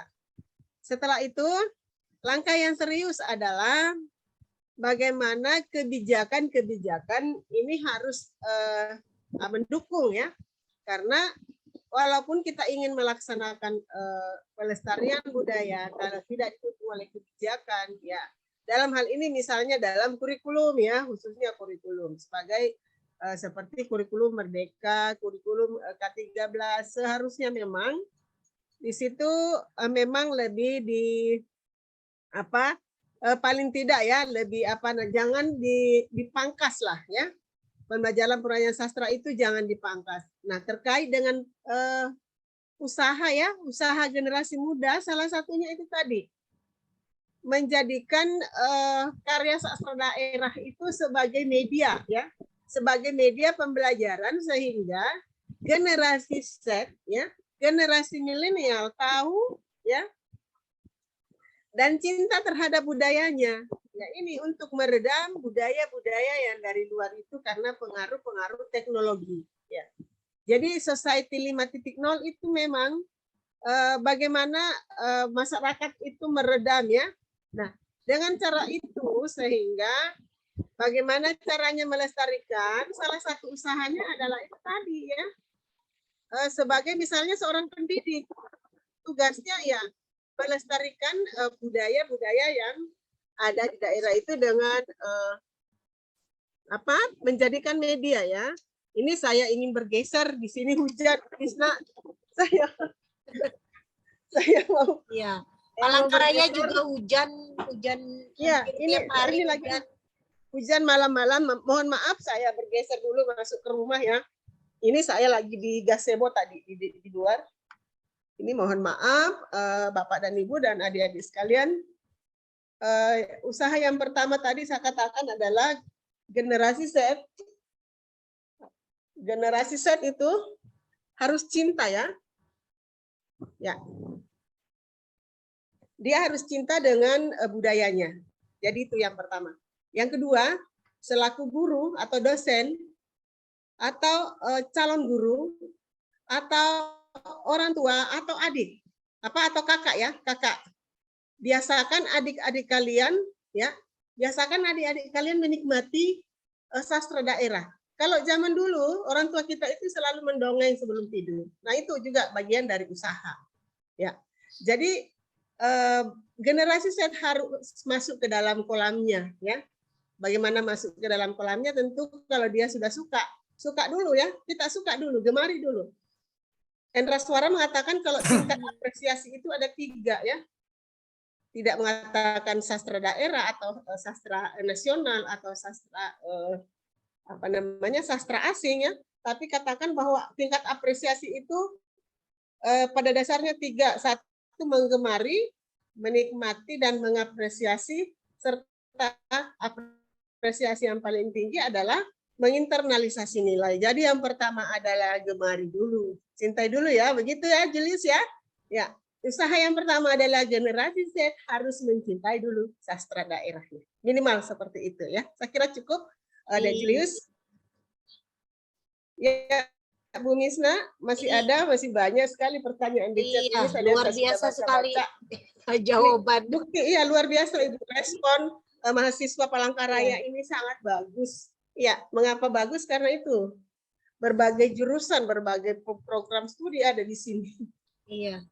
Dan saya juga berterima kasih ini untuk mahasiswa yang semangat hadir di kuliah pakar. Juga ada dari IKIP PGRI juga sepertinya bergabung. Terima kasih. Nah, Untuk selanjutnya saya persilakan dari agribisnis. Herianto Tamba, silakan. Oke Bu, terima kasih Bu atas waktu dan kesempatannya. Sebelum mengajukan pertanyaan, perkenalkan, nama saya Herianto Tamba, Prodi Agribisnis. Saya ingin bertanya kepada pemateri Ibu Nirena Ade Kristi. Pertanyaannya adalah, apakah dunia metaverse dapat menghilangkan dunia asli manusia? Yang kedua, siapa perusahaan metaverse? Saya hanya mendengar yang pertama, nanti barangkali yang kedua disampaikan lagi ke Bu Nirena. Apakah dunia metaverse ya bisa menghilangkan dunia asli manusia? Wah. Wah, berbahaya ini kalau begitu, Bu. Tapi sebelumnya ya terima kasih Herianto, luar biasa. Berarti menyimak dengan baik Herianto Tamba ya. Terima kasih. Langsung, Bu. Silakan Bu Nirena langsung. Ya. Baik. Yang pertama-tama saya mau katakan bahwa tentu tidak. Karena saya katakan di paling akhir tadi adalah manusia yang menguasai teknologi, bukan teknologi yang menguasai manusia. Manusia yang menciptakan teknologi, jadi manusia tahu batasannya kapan teknologi itu digunakan, kapan dia tidak digunakan. Yang berbahayanya kalau misalkan manusia itu tidak bisa membatasi diri terhadap teknologi. Ya, kalau kayaknya siapa tadi, Herianto ya, kebanyakan nonton kayaknya. Bener nggak? Kebanyakan nonton sepertinya kamu ya. Suka nonton Batman, mungkin kan yang baru-baru ini apa, Doctor Strange itu ya, tentang dunia virtual ya. Kalau misalkan itu kita implikasikan dalam dunia nyata, tidak. Tetapi saya mau garis bawahi bahwa pemanfaatan media pembelajaran yang inovatif yang saya bawakan malam ini tentang virtual metaverse ini bisa memberikan gambaran pada kita agar kita tidak tahu ya, tadi Ibu Dr. Marawih ya, Marwiyah terus saya maaf Bu, Ibu Dr. Marwiyah sudah mengatakan kalau misalkan suatu saat nanti kebudayaan kita ini tidak ada dipatenkan ya, dalam hal ini mungkin disimpan, dibakukan, dibukukan, kemudian didokumentasikan, suatu saat itu akan punah. Nah, pemanfaatan metaverse ini juga bisa kita gunakan untuk menyimpan kebudayaan kita. Sekarang kan semua berbasis digital ya. Kebanyakan orang menyimpan data-data itu sudah berbasis digital, sehingga kalau misalkan masih seperti membawa buku kemana-mana, mungkin nanti bukunya hilang, terus tidak ada datanya, ya sudah hilang. Demikian juga hal dengan kebudayaan. Jadi itu sebenarnya posisi teknologi di sini digunakan untuk menjaga, menyimpan. Kalau sempat tadi menyimak juga di cuplikan video tadi, gurunya, kalau kamu melihat video ini, katanya kamu sudah tahu aku tidak ada di dunia ini lagi ya, seperti itu. Ya siapa tahu suatu saat nanti ya ada dari tokoh-tokoh besar, saya lupa sih kalau tidak salah Albert Einstein itu ada yang ingin mengkaji atau meneliti otaknya ya, padahal sudah tidak ada orangnya ya, untuk melihat kenapa sih si Albert Einstein itu bisa sepintar itu gitu ya. Nah itu yang pertama. Kemudian kedua, siapa yang menciptakannya? Wah, kalau misalkan kamu googling, yang paling pertama muncul itu nanti pendirinya Facebook ya. Yang paling pertama muncul pendirinya Facebook. Tapi kalau diinisiasi itu dari cerita-cerita fiksi terlebih dahulu ya, cerita-cerita fiksi, barulah kemudian terinspirasi si Mark Zuckerberg, seorang pendiri Facebook. Ini salah satu tokoh teknologi yang sangat terkenal di dunia ya. Ada banyak inovasi-inovasi dia. Yang satu sudah lemah, inovasinya muncul lagi yang B ya. Instagram sempat tidak laku gitu ya, tapi ketika pindah tangan ada inovasi apa lagi ya. Sekarang kan sudah menyerupai dengan TikTok juga. Jadi bangkit kembalilah Instagram ini. Jadi seperti itu, kalau misalkan kalau kamu tanya siapa pendirinya ya atau penciptanya ya, inisiasinya yang paling pertama muncul ya di mana-mana mencari apa sih dia. Terima kasih. Itu dari saya, Herianto. Terima kasih, Bu. Terima kasih, Bu Nirena. Lanjut ke sepertinya perempuan dulu ya. Ruth Francisca, silakan, dari Ilmu Administrasi Negara ini sepertinya. Baik, terima kasih sebelumnya Ibu. Perkenalkan, nama saya Ruth Francisca dari Ilmu Administrasi Negara. Ingin bertanya kepada Ibu Marwiyah, bagaimana peran sastra dalam membangun keragaman budaya? Terima kasih, Bu. Terima kasih Bu Marwiah. Bagaimana cara kita membangun sastra supaya budaya kita lebih beragam? Masih bergabung ya? Jangan terlempar. Sebentar dulu, saya cek. Biasa kadang jaringan kalau lagi hujan agak ini. Oh iya, terlempar Bu Marwiah. Ditampung dulu ya, berarti punya urut. Kita lanjut ke Muhammad Hanif. Silakan Muhammad Hanif, karena tertinggal Bu Nirena di sini. Nanti kalau untuk Bu Marwiah ketika sudah bergabung baru kita tanyakan ke beliau kembali. Silakan Muhammad Hanif dari Ilmu Administrasi Negara juga. Saya ingin bertanya, apakah sebuah karya sastra daerah itu bisa dikenal di dunia internasional? Dan apabila ada, apa sajakah karya-karya sastra daerah yang sudah terkenal di dunia internasional gitu? Silakan Bu Nirena, boleh untuk menjawab, masih relevan juga dengan Bu Nirena. Apakah karya sastra daerah itu bisa terkenal di dunia internasional, dan apa karya itu yang sudah terkenal? Karya sastra daerah yang seperti apa yang sudah terkenal di dunia internasional? Kurang lebih seperti itu yang dia maksudkan. Silakan Bu Nirena. Baik, terima kasih Bu Misna. Tadi siapa yang bertanya tadi dari Ilmu Administrasi Negara atas nama? Yang terakhir tadi Muhammad Hanif. Hanif. Nah, masih menyimak ya, masih menyimak. Saya sambil lihat di sini. Oh ini ada, sudah muncul di tempat saya. Baik, sebenarnya Indonesia itu punya kebudayaan yang sangat berpotensi untuk dikenal oleh masyarakat internasional. Kalau misalkan dari karya sastranya dulu ya, karya sastranya itu ada banyak di Indonesia ini, baik karya sastra dari sastrawan-sastrawan yang lama, apalagi dengan sastrawan-sastrawan yang baru ya.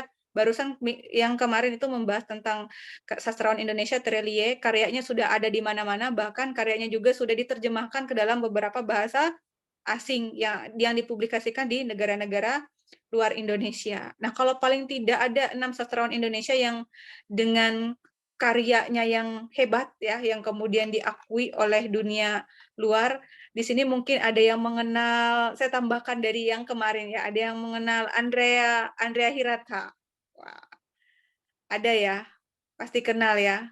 Dengan apa itu? Dengan cerita tulisannya Laskar Pelangi ya.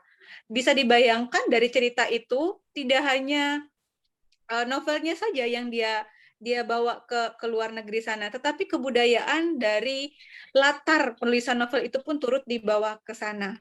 Ya, ada banyak orang-orang yang jadi ingin berkunjung kemana? Di mana sih kemarin itu latar cerita Laskar Pelangi itu di daerah mana? Ayo. Belum ada, pada ndak ada yang ngaku sudah membaca atau menonton ini. Tulis di chat Zoom. Bengkulu, Bu. Di Bengkulu, betul. Dan juga dia memperlihatkan bagaimana tradisi-tradisi orang di sana melalui tulisan-tulisan dia. Ya, awalnya kan masih berupa tulisan sastrawannya berupa novel saja, kemudian ketika sudah diangkat menjadi sebuah film, itu semakin dikenal oleh masyarakat luas. Ini salah satu sastrawan yang karyanya juga sudah mendunia. Kamu tanya yang mendunia. Satu lagi, Pramudia Anantatur.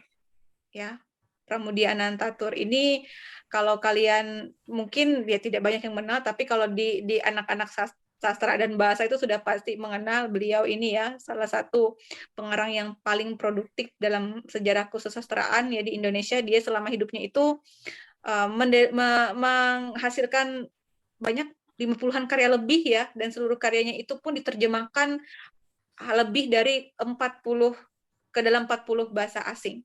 Ya, ini seorang sastrawan yang terkenal, yang sangat brilian dengan karya-karyanya. Terus kemudian ini kenal semua pasti dengan sastrawan Chairil Anwar, yang setiap ujian sekolah itu, kalau zaman saya dulu ada ujian nasional, selalu ada puisinya Chairil Anwar di soal ujian itu. Ya, karya-karya beliau pun juga sama, tulisan-tulisannya itu sudah mendunia. Ya, Meskipun sekarang kita mungkin sudah tidak bisa menikmati karyanya lagi karena beliau sudah tiada, tetapi yang dia tinggalkan itu sangat mengangkat dan membawa nama baik Indonesia dari sastranya. Ya, masih banyak lagi sebenarnya karya-karya sastrawan seperti ya Ahmad Tohari, Taufik Ismail ya, yang bisa mengangkat Indonesia melalui tulisan-tulisannya. Dan sekali lagi dalam penulisan karya sastra oleh para seniman-seniman ini tentu masing-masing itu memuat kebudayaan-kebudayaan yang dari latar belakang mereka secara pribadi ya. Oke, itu. Apalagi tadi ada lagi pertanyaannya lagi tadi dari Muhammad Hanif? Sudah selain itu lengkap ya. Sudah lengkap aja. Sudah lengkap Bu Nirina. Bagus sekali jawabannya. Iya, memang banyak sekali karya-karya sastra kita yang sudah terkenal di luar negeri. Wah, ini didominasi oleh ilmu administrasi negara. Ini kalau tidak ada anak PBSI malam ini, sebenarnya Bu Nirina libur besok Bu, nggak usah masuk kuliah mereka Bu. Berhenti. Kalau sampai PBSI ada tanya. Wah, ini ilmu administrasi negara ini patut dapat penghargaan semuanya dari ilmu administrasi negara, berarti dosen bahasa Indonesia aja berhasil itu memotivasi. Tapi dari PBSI ini bagaimana ini? Saya sebagai Keprodi bagaimana? Harus ada muncul tapi ya dari Bu, PBSI ya. Jangan sampai nanti, Bu. Bu, kalau mereka tidak mau bertanya, Bu suruh anak-anak PBSI jawab nanti, Bu. Itu nanti kalau tidak bertanya yang PBSI jawab ya. Ya. Terima kasih sekali apresiasi dari ilmu administrasi negara. Saya beri kesempatan untuk Helgera Mulia Santi, silakan. Oh, langsung terkesima Doni melihatnya kayaknya. Ya, silakan Helgera. Perkenalkan, nama saya Helgera Mulia Santi dari Prodi Ilmu Administrasi Negara. Saya ingin bertanya tentang bagaimana membuat karya sastra yang dipadukan antara karya sastra modern dengan karya sastra tradisional tanpa menghilangkan unsur keasliannya. Terima kasih, Bu. Itu langsung Bu Nirina. Bagaimana cara membuat karya sastra yang dipadukan dengan modern dan lokal tanpa menghilangkan nilai aslinya? Barangkali begitu maksudnya. Silakan Bu Nirina. Terima kasih. Ini pertanyaan. Nanti saya mau ajak saja nih yang dari IAIN ini, PBSI ya ini yang bertanya tadi? Bukan, dari ilmu administrasi negara, tapi saya heran nih, mahasiswa PBSI ngumpet di mana? Takut mereka, Bu. Saya mau ajak ini mereka nanti pindah aja ke PBSI aja nih dari ilmu administrasi negara. Yuk, rame-rame. Semester 3 nanti, enggak, canda ya.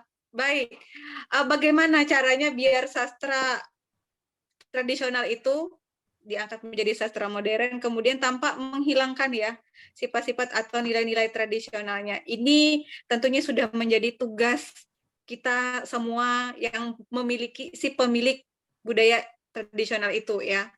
Sekarang itu kalau saya perhatikan ada banyak, saya ambil contohnya dari segi musik.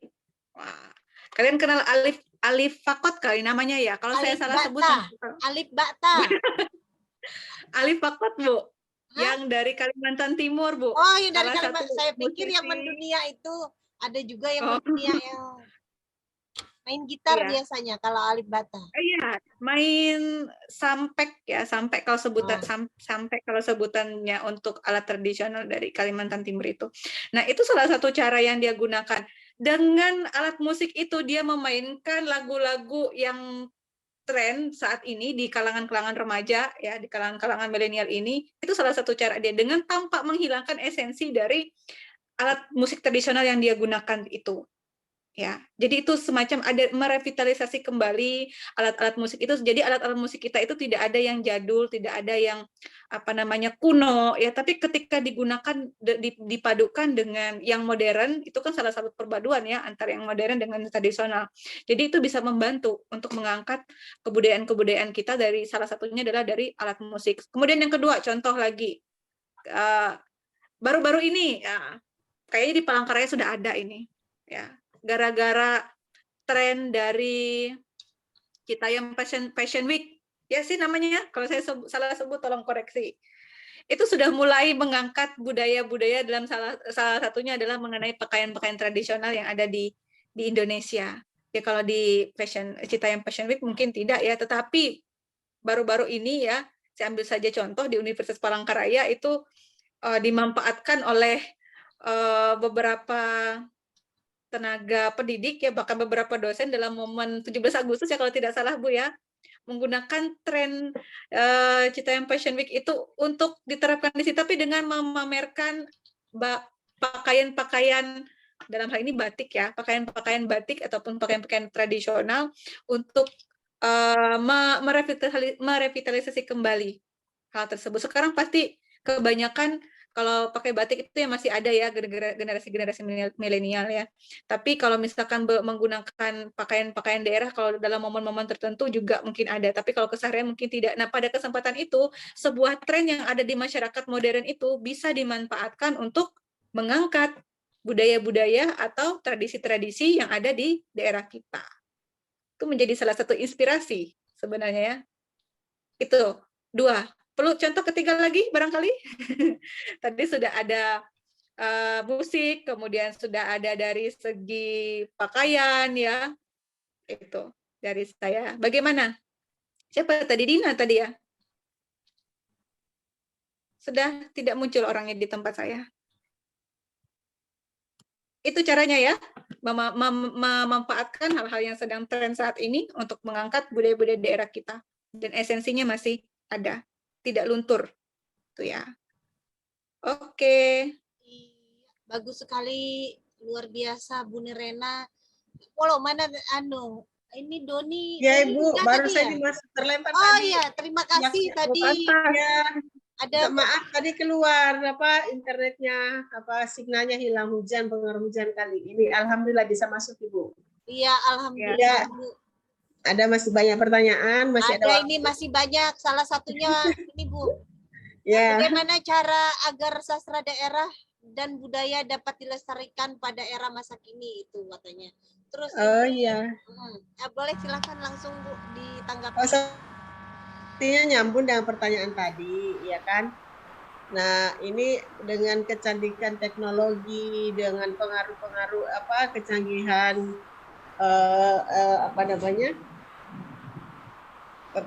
penggunaan IT ya, itu bagaimana caranya sehingga budaya daerah bisa lestari, ya.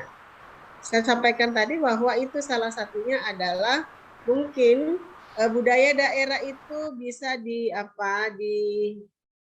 seperti sekarang kan kita bisa download, kita bisa googling di mana saja ya, kapan saja kita bisa mencari, itu sudah ada semua. Jadi itu di era sekarang ini bagaimana caranya sehingga bisa lestari, salah satunya adalah generasi Z itu harus mengenal dulu budayanya, harus mau melestarikannya. Ya, nah setelah mau melestarikannya mungkin ya bisa dilestarikan, dimasukkan tadi ke metaverse itu, bisa dimasukkan di Wattpad ya, cara mengirim cerita-cerita, apakah itu cerita sastra daerah dimasukkan di Wattpad ya, itu bisa lestari ya.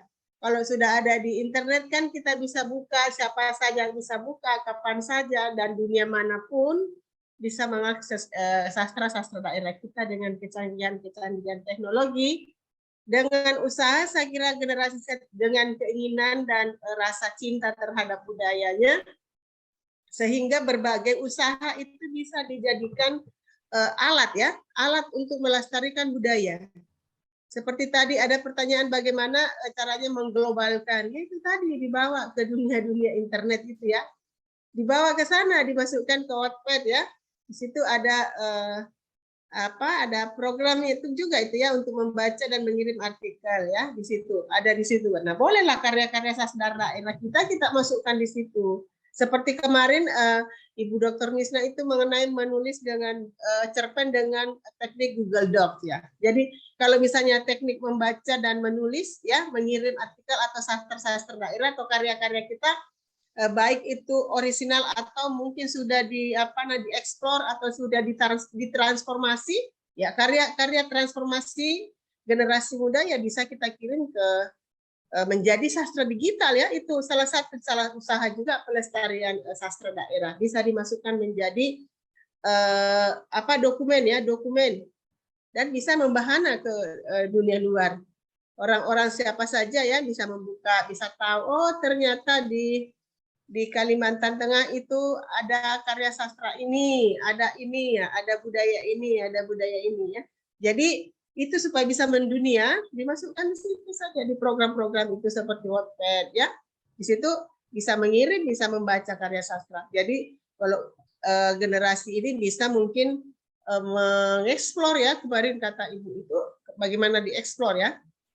Itu tadi Ibu juga sudah menyampaikan, Ibu Nirina tidak menghilangkan keasliannya ya. Jadi diinovasi untuk lebih bisa dipahami, tujuannya semata-mata untuk bisa dipahami.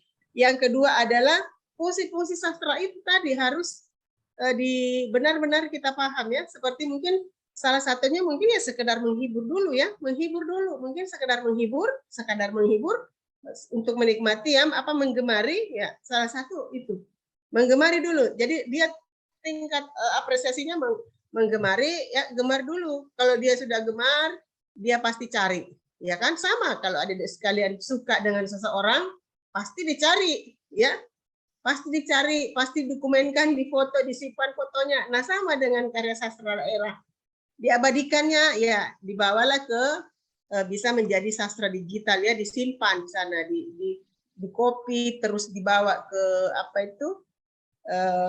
sehingga orang bisa baca semua ya, Wattpad itu. Silakan dibuka Wattpad di situ, bisa dikirim di situ semua, bisa membaca karya-karya cerpen-cerpen di situ ya. Bisa dimasukkan di situ. Jadi kalau ada karya sastra daerah yang ada di Kalimantan Tengah itu bisa dikirim ke sana. Supaya bisa terdokumentasi kan. Kalau sudah terdokumentasi mungkin seperti ya Google Drive, kapan saja bisa dibuka ya. Kita simpan di arsip kita, jadi itu tidak hilang. Saya kira itu salah satu cara dengan kecanggihan teknologi. Yang kedua tadi cintai ya, dan buatlah inovasi atau explore menjadi atau transformasi ke dalam genre yang lain sehingga bisa dimengerti. Misalnya saya kasih contoh, misalnya Sindrili itu bahasa asli Makassar. Generasi Z ya tidak paham. 40 mahasiswa saya ya, misalnya sampai 40 sampai 38 orang mahasiswa etnis Makassar misalnya 20 orang. Yang pasif berbahasa Makassar itu paling banyak 3 orang. Nah, ini kalau pemaknaan tadi karya Sindrili itu tidak dimaknai dengan mungkin bahasa Indonesia, artinya fungsi dari sastra itu mungkin hanya ada hiburan saja, sekadar hiburan. Ya. Jadi dia tidak bisa berfungsi sebagai pendidikan, sebagai religius, sebagai moral karena tidak paham dengan isinya. Nah, untuk memahami itu perlu ditransformasi ke dalam bentuk lain, misalnya menjadi puisika, ditransformasi menjadi bahasa Indonesia sehingga generasi Z paham dengan itu. Sehingga apresiasi kedua itu bisa muncul ya, bisa tercapai, yaitu menikmati. Kalau sudah menikmati ya, sudah tahu apakah itu berfungsinya bisa di religius, bisa di pendidikan, bisa di moral ya. Jadi itu nantinya akan menjadi tingkat ketiga yaitu apresiasi, bisa mencipta bisa membuat inovasi tersendiri dari karya aslinya. Misalnya waktu itu saya membuat Sindrili itu menjadi transformasi musikalisasi puisi. Jadi Sindrili diubah menjadi musikalisasi puisi, tapi kekhasannya tadi, keasliannya itu tidak diubah. Yang diubah hanyalah berinovasinya tadi, mengubah supaya generasi Z lebih mencintai, lebih suka ya. Kalau Sindrili ini hanya dilantunkan dengan bahasa Makassar, tidak paham dengan itu hanya hiburan saja ya. Dia pada apresiasi yang yang rendah ya, sekedar menikmati, sekedar menggemari. Jadi seperti itu pendapat dari saya. Atas apresiasinya, terima kasih. Seperti itu, Bu Misna. Terima kasih luar biasa sekali, Bu Marwiyah. Karena sudah hampir pukul 21, satu kesempatan ya, silakan Doni dari Ilmu Administrasi Negara juga, silakan. Ada yang mau didiskusikan kembali, silakan. Baik, terima kasih atas kesempatan yang telah diberikan. Selamat malam, salam sejahtera bagi kita semua. Perkenalkan, nama saya Doni Miseri dari Prodi Ilmu Administrasi Negara A.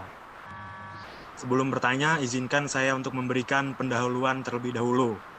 Di Provinsi Kalimantan Tengah sendiri, bahasa daerah yaitu bahasa Dayak mengalami peleburan budaya yang mengakibatkan generasi muda ataupun imigran yang ada di Kalimantan Tengah ada yang tidak menggunakan, bahkan tidak tahu bahasa daerah itu sendiri ataupun bahasa Dayak. Jadi pertanyaan saya adalah bagaimana melestarikan dan merevitalisasi bahasa daerah di tengah dinamika gempuran peleburan budaya yang berbasis revolusi industri 4.0, namun tetap menjadikan hukum adat sebagai acuan dasar. Saya Doni Miseri, terima kasih. Iya, sepertinya silakan Ibu Nirena nih bisa langsung menanggapinya. Bagaimana cara merevitalisasi bahasa daerah supaya intinya tidak terlindas lah oleh kemajuan era 4.0 tadi katanya. Silakan. Iya. Saya berasa lagi ikut debat dengar suaranya Mas Doni ya. Iya. Ya, luar biasa. Dari tadi diangkat tangan Bu, nggak mau dilepasnya raise hand-nya karena memang sepertinya sudah lama dipendam. Ya, betul sekali Doni Miseri yang betul sekali. Keberadaan bahasa daerah khususnya di Kalimantan Tengah ini sudah mulai terkikis. Ya. Jangan salahkan bahasa lain, jangan salahkan bahasa Indonesia, jangan salahkan bahasa Korea, bahasa Inggris dan sebagainya. Ya, tidak salah, tapi itu kembali lagi sebenarnya ke diri si penutur. Seberapa cinta dia dengan bahasa daerahnya. Nah, untuk merevitalisasi kembali itu banyak upaya yang dilakukan ya. Ya, salah satunya dengan pemanfaatan sastra ini ya bisa dilakukan untuk merevitalisasinya dengan menulis cerita-cerita. Kita ada ya Bu ya menulis cerita-cerita daerah menggunakan bahasa daerah, tapi kemudian memang ada di bagian berikutnya itu diberikan terjemahannya sehingga orang meskipun tidak memahami secara penuh bahasa daerah kita, tapi dengan melihat terjemahan, oh berarti ini bagian bahasa daerahnya, ini bagian yang mereka maknai dalam bahasa Indonesia. Memanfaatkan sastra itu adalah salah satu cara yang cukup ampuh ya, bukan cukup lagi, sangat ampuh untuk tetap melestarikan atau merevitalisasi bahasa daerah ini di Indonesia ya. Kemudian selain itu juga ya, kembali lagi sebenarnya juga teknologi ini ya. Kalau saya ilustrasikan seperti ini, kita mungkin kalau masih usia kanak-kanak itu sering mendengar ya orang tua atau mungkin tambik buek kita ya, kakek nenek kita suka bercerita, suka mendongeng. Ya, dan dongeng itu pun disampaikan masih dalam bentuk atau dalam bahasa daerah kita. Nah, kalau pada masa itu ya katakanlah nenek moyang kita sebelum memutuskan untuk generasi berikutnya belajar untuk menulis, hal-hal yang bersifat kedaerahan itu, salah satunya bahasa itu hanya didengarkan secara lisan. Sementara kita tahu bahwa kemampuan berpikir manusia itu ada yang jangka pendek dan juga ada yang jangka panjang, sehingga untuk mengingatnya pun terbatas. Salah satu cara merevitalisasinya adalah dengan menuliskannya, membukukannya, ya, membukukannya. Sekarang sudah ada kamus bahasa daerah yang ada di Kalimantan Tengah. Ya, kalau yang ada itu mungkin boleh berkunjung ya ke perpustakaannya Balai Bahasa. Di situ ada beberapa bahasa daerah, bahkan penelitian tentang bahasa daerah pun sudah dituliskan di sana untuk bisa tetap itu nanti menjadi salah satu bahan bisa dibaca, bisa dilihat oleh generasi-generasi berikutnya. Itu beberapa hal yang bisa dilakukan untuk merevitalisasi ya. Kemudian juga sekarang ini baru-baru juga pada momen 17 Agustus itu ya diangkat salah satu agenda oleh pemerintah ya sampai ke tingkat RT RW itu ada lomba bercerita. Wah, ini saya katakan bahwa suatu kegiatan, suatu acara, suatu organisasi itu bisa mengadakan berbagai bentuk kegiatan untuk mengangkat bahasa daerah ini melalui misalkan salah satunya kemarin adalah lomba bercerita menggunakan bahasa daerah. Dan sayangnya pada waktu itu, karena saya juga ikut melihat di salah satu penyelenggaranya itu adalah komunitas dari perkumpulan Dusmala, Dusun Anyan Lawangan ya, yang mengikutinya mirisnya itu adalah rata-rata nenek-nenek gitu, nenek-nenek saya bilang ya, nenek-nenek, tante-tante sudah. Sementara generasi mudanya tidak ada. Revitalisasi itu bisa dilakukan maksimal kalau ada generasi mudanya juga. Jadi generasi muda ini jangan malu untuk menuturkan bahasa daerahnya. Ya, itu kalau dari saya. Terima kasih Bu Nisa. Terima kasih sekali, memang banyak memang. Boleh menambahkan Bu? Silakan tambahkan Bu Marwiah. Ya nih, ingin melengkapi jawaban Ibu Nirena nih kepada Mas Doni Miseri ya. Bagaimana cara merevitalisasi bahasa daerah sehingga bisa lestari ya? Kalau di Jogja itu, di Jawa Tengah itu kan ada program menggunakan bahasa daerah 2 kali sepekan ya. Itu mungkin salah satu cara juga ya di kampus-kampus itu ya. Di kampus-kampus itu sehari sepekan kita berbahasa Dayak. Jadi siapa saja yang atau berbahasa daerah. Jadi di sana ada berapa bahasa daerah ya. Jadi siapa saja etnisnya misalnya Dayak ya berbahasa Dayak, atau yang lainnya etnisnya apa ya berbahasa daerahnya. Jadi mungkin bagus juga itu. Ada program kalau dalam keluarga ya, kalau dalam keluarga program Balai Bahasa itu dalam 1 pekan itu misalnya 1 kali berbahasa Inggris ya, berbahasa asing ya. Ada lagi mungkin 4 hari berbahasa Indonesia. Jadi 5 hari ya, masih ada 2 hari berbahasa daerah. Jadi digunakan berbahasa daerah mungkin Sabtu Minggu ya. Sabtu Minggu itu berbahasa daerah di rumah. Jadi memang sebenarnya harus diawali dari generasinya sendiri ya dari generasi sendiri, dari orang tua, dari kita sebagai dosen, orang-orang yang berkecimpung di dunia pendidikan. Tentu mungkin memang kita perlu memikirkan ini. Kalau memang misalnya ada kebijakan misalnya ya di program studi ada di kelas sendirilah, di kelas. Ya, jadi itu memang diawali dari kita ya, dari kita untuk kita semua. Jadi memang harus bermula dari kita. Sebenarnya kesadaran kita bagaimana bisa melestarikan budaya itu, karena bagaimana bahasa daerah pentingnya itu sebagai bahan juga ya, bahan untuk penyempurnaan kosakata bahasa Indonesia di KBBI ya. Sebagaimana KBBI itu kan 9.000 sekian entry ya, jadi 3,99% itu diserap dari bahasa daerah. Jadi memang perlu dijaga ya. Seperti itu Ibu Misna, Mas Doni Misel, ini kita lihat wajahnya memang cocok administrasi publik ya. Calon pejabat ini kayaknya Bu Misna. Iya, calon minimal calon KH1 gubernur. Iya. Memang cita-cita saya gubernur, Bu.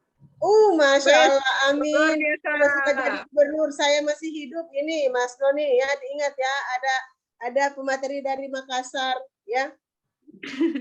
Terus anak saya di sana sudah 5 tahun itu di Sampit itu. Kalau ada orang Sampit jalan ke Sampit, mampir di sana. Rindu saya si Sampit, Bu. Banyak ini Ya.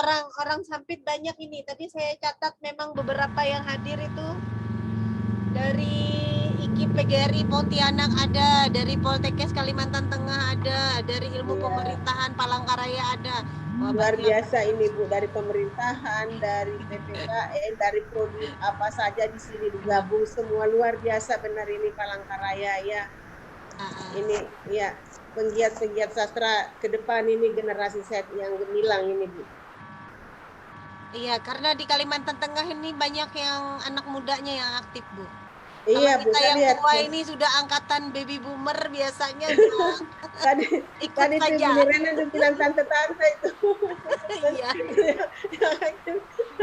Dari generasi Z-nya yang ada tante-tante. Iya, kita sudah sampai di penghujung acara. Ya. Iya, karena udah lewat pukul 21 malam. Terima kasih untuk semangatnya. Untuk penutup barangkali ada nanti Bu Nirena dulu menyampaikan apa kalimat-kalimat motivasi atau apa untuk para peserta, juga nanti Bu Marwiah juga. Silakan dimulai dari Bu Nirena. Kalau pamungkasnya nanti Bu Marwiah. Siap, baik.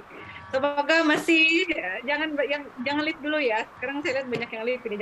Jangan lift dulu. Baik. Satu pesan untuk kita semua bahwa sekarang kita dalam masa-masa transisi dan penuh dengan masa-masa adaptif penyesuaian ya dengan berbagai bentuk perkembangan zaman dan juga teknologi yang ada di masa kini.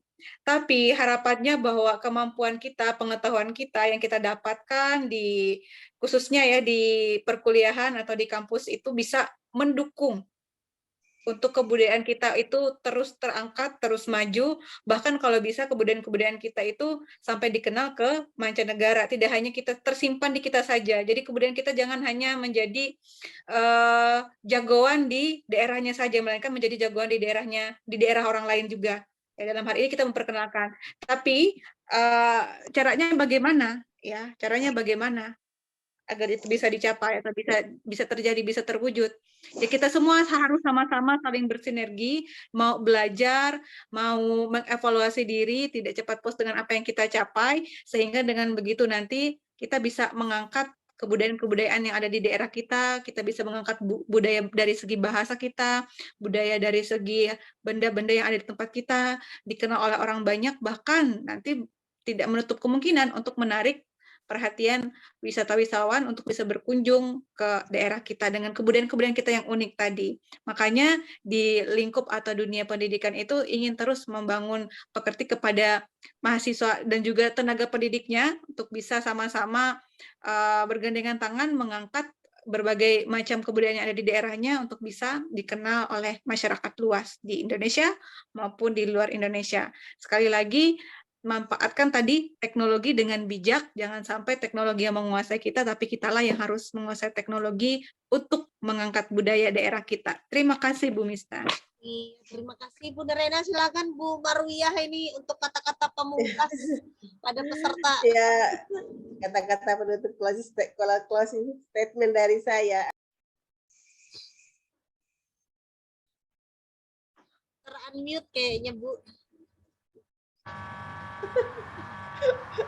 Closing statement dari saya adalah mari kita bersama-sama menjaga budaya dan sastra daerah kita, karena itu adalah warisan leluhur yang seharusnya kita lestarikan sebagai generasi milenial yang tentu akan menghadapi tantangan yang sangat dahsyat ya dengan kecantikan ilmu teknologi ya. Mari kita kembali ke nilai-nilai yang kita anut itu dapat diinternalisasi dari sastra daerah dan budaya kita sebagai orang Indonesia, khususnya ya orang Kalimantan, orang Sulawesi Selatan. Tentunya mari kita menjaga nilai-nilai itu yang telah diwariskan, bersumber dari kecintaan generasi Z kepada apa yang diwariskan ya.